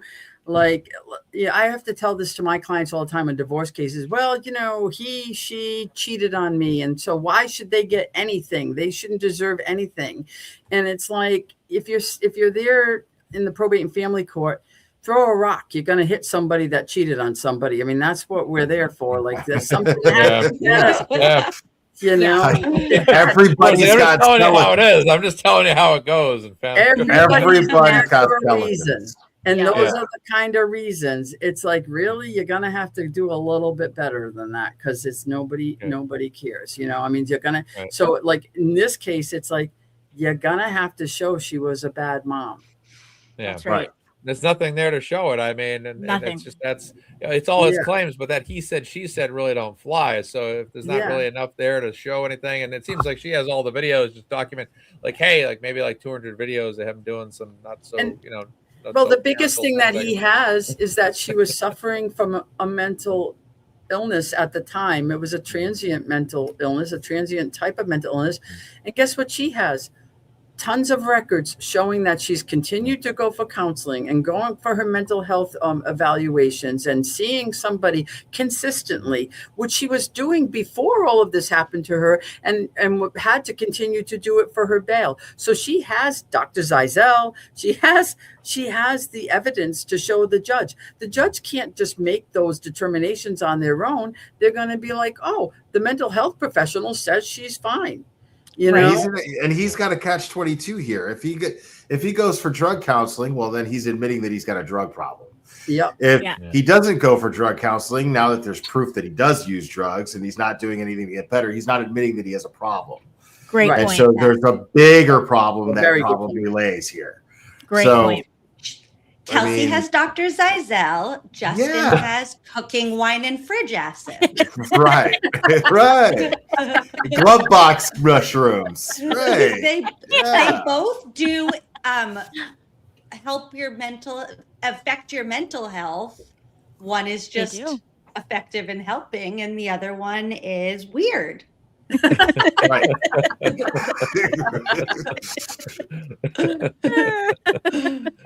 Oh, boy. You would have made a great family law attorney, Emily. No, I Oh, yeah. would not. I think Emily would do amazing no matter what she does. She, I agree. she's I so agree. smart. No, Yeah. no, I would be terrible because I would be like, Yes, I know. I haven't forgotten. no, I about would try to make, you can't make everybody happy in that role. And I'm not good at situations where I have Not a to cupcake. relay bad news. Yeah, I'm not a cupcake, exactly. Wow, look at this total. Thank you so much I for would be a everybody that's paralegal donated for tonight, that. though. Yeah. That's awesome. We're almost at like What a great- 3,500, and it's just so great to see the support. I really was concerned that, like, after the trial, she's found not guilty, that the support would drop off. But I do think people recognize, and I know for Kelsey, it's the most important thing is like she isn't at the most important thing yet. Like That's that was just like one step to get to this, and I think a lot of people are invested in seeing her get reunited with her child. Yes. Absolutely. Yeah. Absolutely. Every fundraiser we do, it's like this is the 5th highest grossing one we've done on MazzaMedia, and you just never know where it's going to go. But not everyone's going to be like that 7-11,000, but 3,000. I mean, we did a fundraiser, and every single one of them was like $1,000 or $2,000 minimum or more. That's $1,000 or more in Kelsey's pocket to move forward than it was before the show. That's amazing. So it's huge, yeah. And the one that Will did too. Thank you so much, Will. Yes, and Lauren, Will. every thank you guys week. for joining, man. Like, Will, I didn't make that it. was You amazing. probably didn't notice. I was sick that day. You did invite me, and I wasn't able yeah. to. Oh, You didn't yeah. need me, It's a lot of obviously. people. No. I just No, it was awesome. I'm so glad to see all the support, and Kelsey's so grateful for all of it, isn't she, Mazza? And I her mean, she's just- and her whole family is, and it's they're just so nice. awesome people. They're so Yes. nice. Yeah. Yes. If we could get a $20 donation or two $10 donations, I just realized I'm $19 away from 46,000 on all 14 fundraisers. Wow. That's Come on, guys. That's awesome. That would be awesome. incredible. I'm realizing Wow. that here. Yeah. Incredible. Like right at the end of the show, it's like, we're close. Yeah, I was hoping to hit 50K, but that's okay. You're getting there. Drop a quick little dub, somebody. Drop a quick little dub. Yeah. We got this. Yeah, another one more. 2 10s or a 20 will do it. And it will get us over the 46 all time. That's great. I'm happy we could help out, and it's just been great. And giving Kelsey her best chance to fight back, and it's just this was a GiveSendGo that was very slow in its early stages, like most GiveSendGos are. Till the story starts to pick up, and then once Steve Fitzsimmons had the video out, it was just boom through the roof. That was all the crazy. fundraisers went, the donations, and absolutely. Let's see if we get a $20. Bustin is the best thing that ever happened to this fundraiser for sure. Yeah, and he hates it more than anyone. I know, it's so great. Everyone's like, Mazza, great job with all the fundraisers. Well, don't thank me. Thank I just hosted. We have a certain alien we can thank. Yeah. We got it. We're over. We are over Keep that that. stupidity covered. Amazing. Right. We got it. Yeah. $46,026 all time for all 14 has been hit. That's amazing. I love it. All right. So we'll wrap the show up here. I got to get up early tomorrow and all that at the end of the week, and we'll got things to do. And I'm sure other people have shows they want to watch too tonight. So everybody move on to that. But go ahead, Lauren. Sorry, I just know that there was a lot of people were concerned where Maverick was after that whole thing. Yeah. And he was with Kelsey's dad. So he was protected. He was not with Justin and all of that. So I know a lot of people were concerned about him. He's the best dog ever. So he was safe away from the aliens. Yes. Second best. Yeah, that's great news. Yeah, that was a big concern. She just doesn't know. That's all. Well, thanks for having me, Mazza. I'm gonna head to bed. I got a long. Thank you, You Lauren. gotta go eat dinner. Next week, online. next week at my house, and I invited all of you guys. So hopefully you'll be able to join next week. Awesome. When is All it? right. Love all you guys. Take Love you care. guys. Thanks for having me. Bye. Thank you, Lori. Thank you, Lauren. Thank you, Emily, and thank you, Will. I appreciate all you guys for being Good here. night, everybody. Bye. Good night, All right. everyone. Take care, everybody. All right, I'm going to sit tight just for a moment here and just get the final totals out. So it looks like we got a couple more donations that rolled in. We're at 35.38 right now, 35.38. And that's probably going to be the final. I'll probably usually leave it up for a little while afterwards, after the show. 35.38 is our new total. That is great news. Yeah, I can't thank you guys enough for all these donations to Kelsey tonight. This has been fantastic. Glad we could help her out, raise money here, and great show tonight. Great guests, obviously. Great panel. Awesome time. And I might be live again Tuesday. We'll see if I'm going to have anything. If I decide I want to discuss anything that happens Tuesday in court, I'll let you guys know. Again, here, MazzaMedia. Thank you guys. I'm Mark. Please like this channel and subscribe. Thank you guys for another great night as well. Appreciate that. And you guys have a great week as well. So take care of yourselves. From MazzaMedia, I am Mark. And again, congratulations to Kelsey on being acquitted in the past couple of weeks. And we're praying for her and getting joint custody at the very least of her child moving forward. So from MazzaMedia, I'm Mark. Ladies and gentlemen, please subscribe, like. Thank you guys, and have a great day. All right, bye-bye.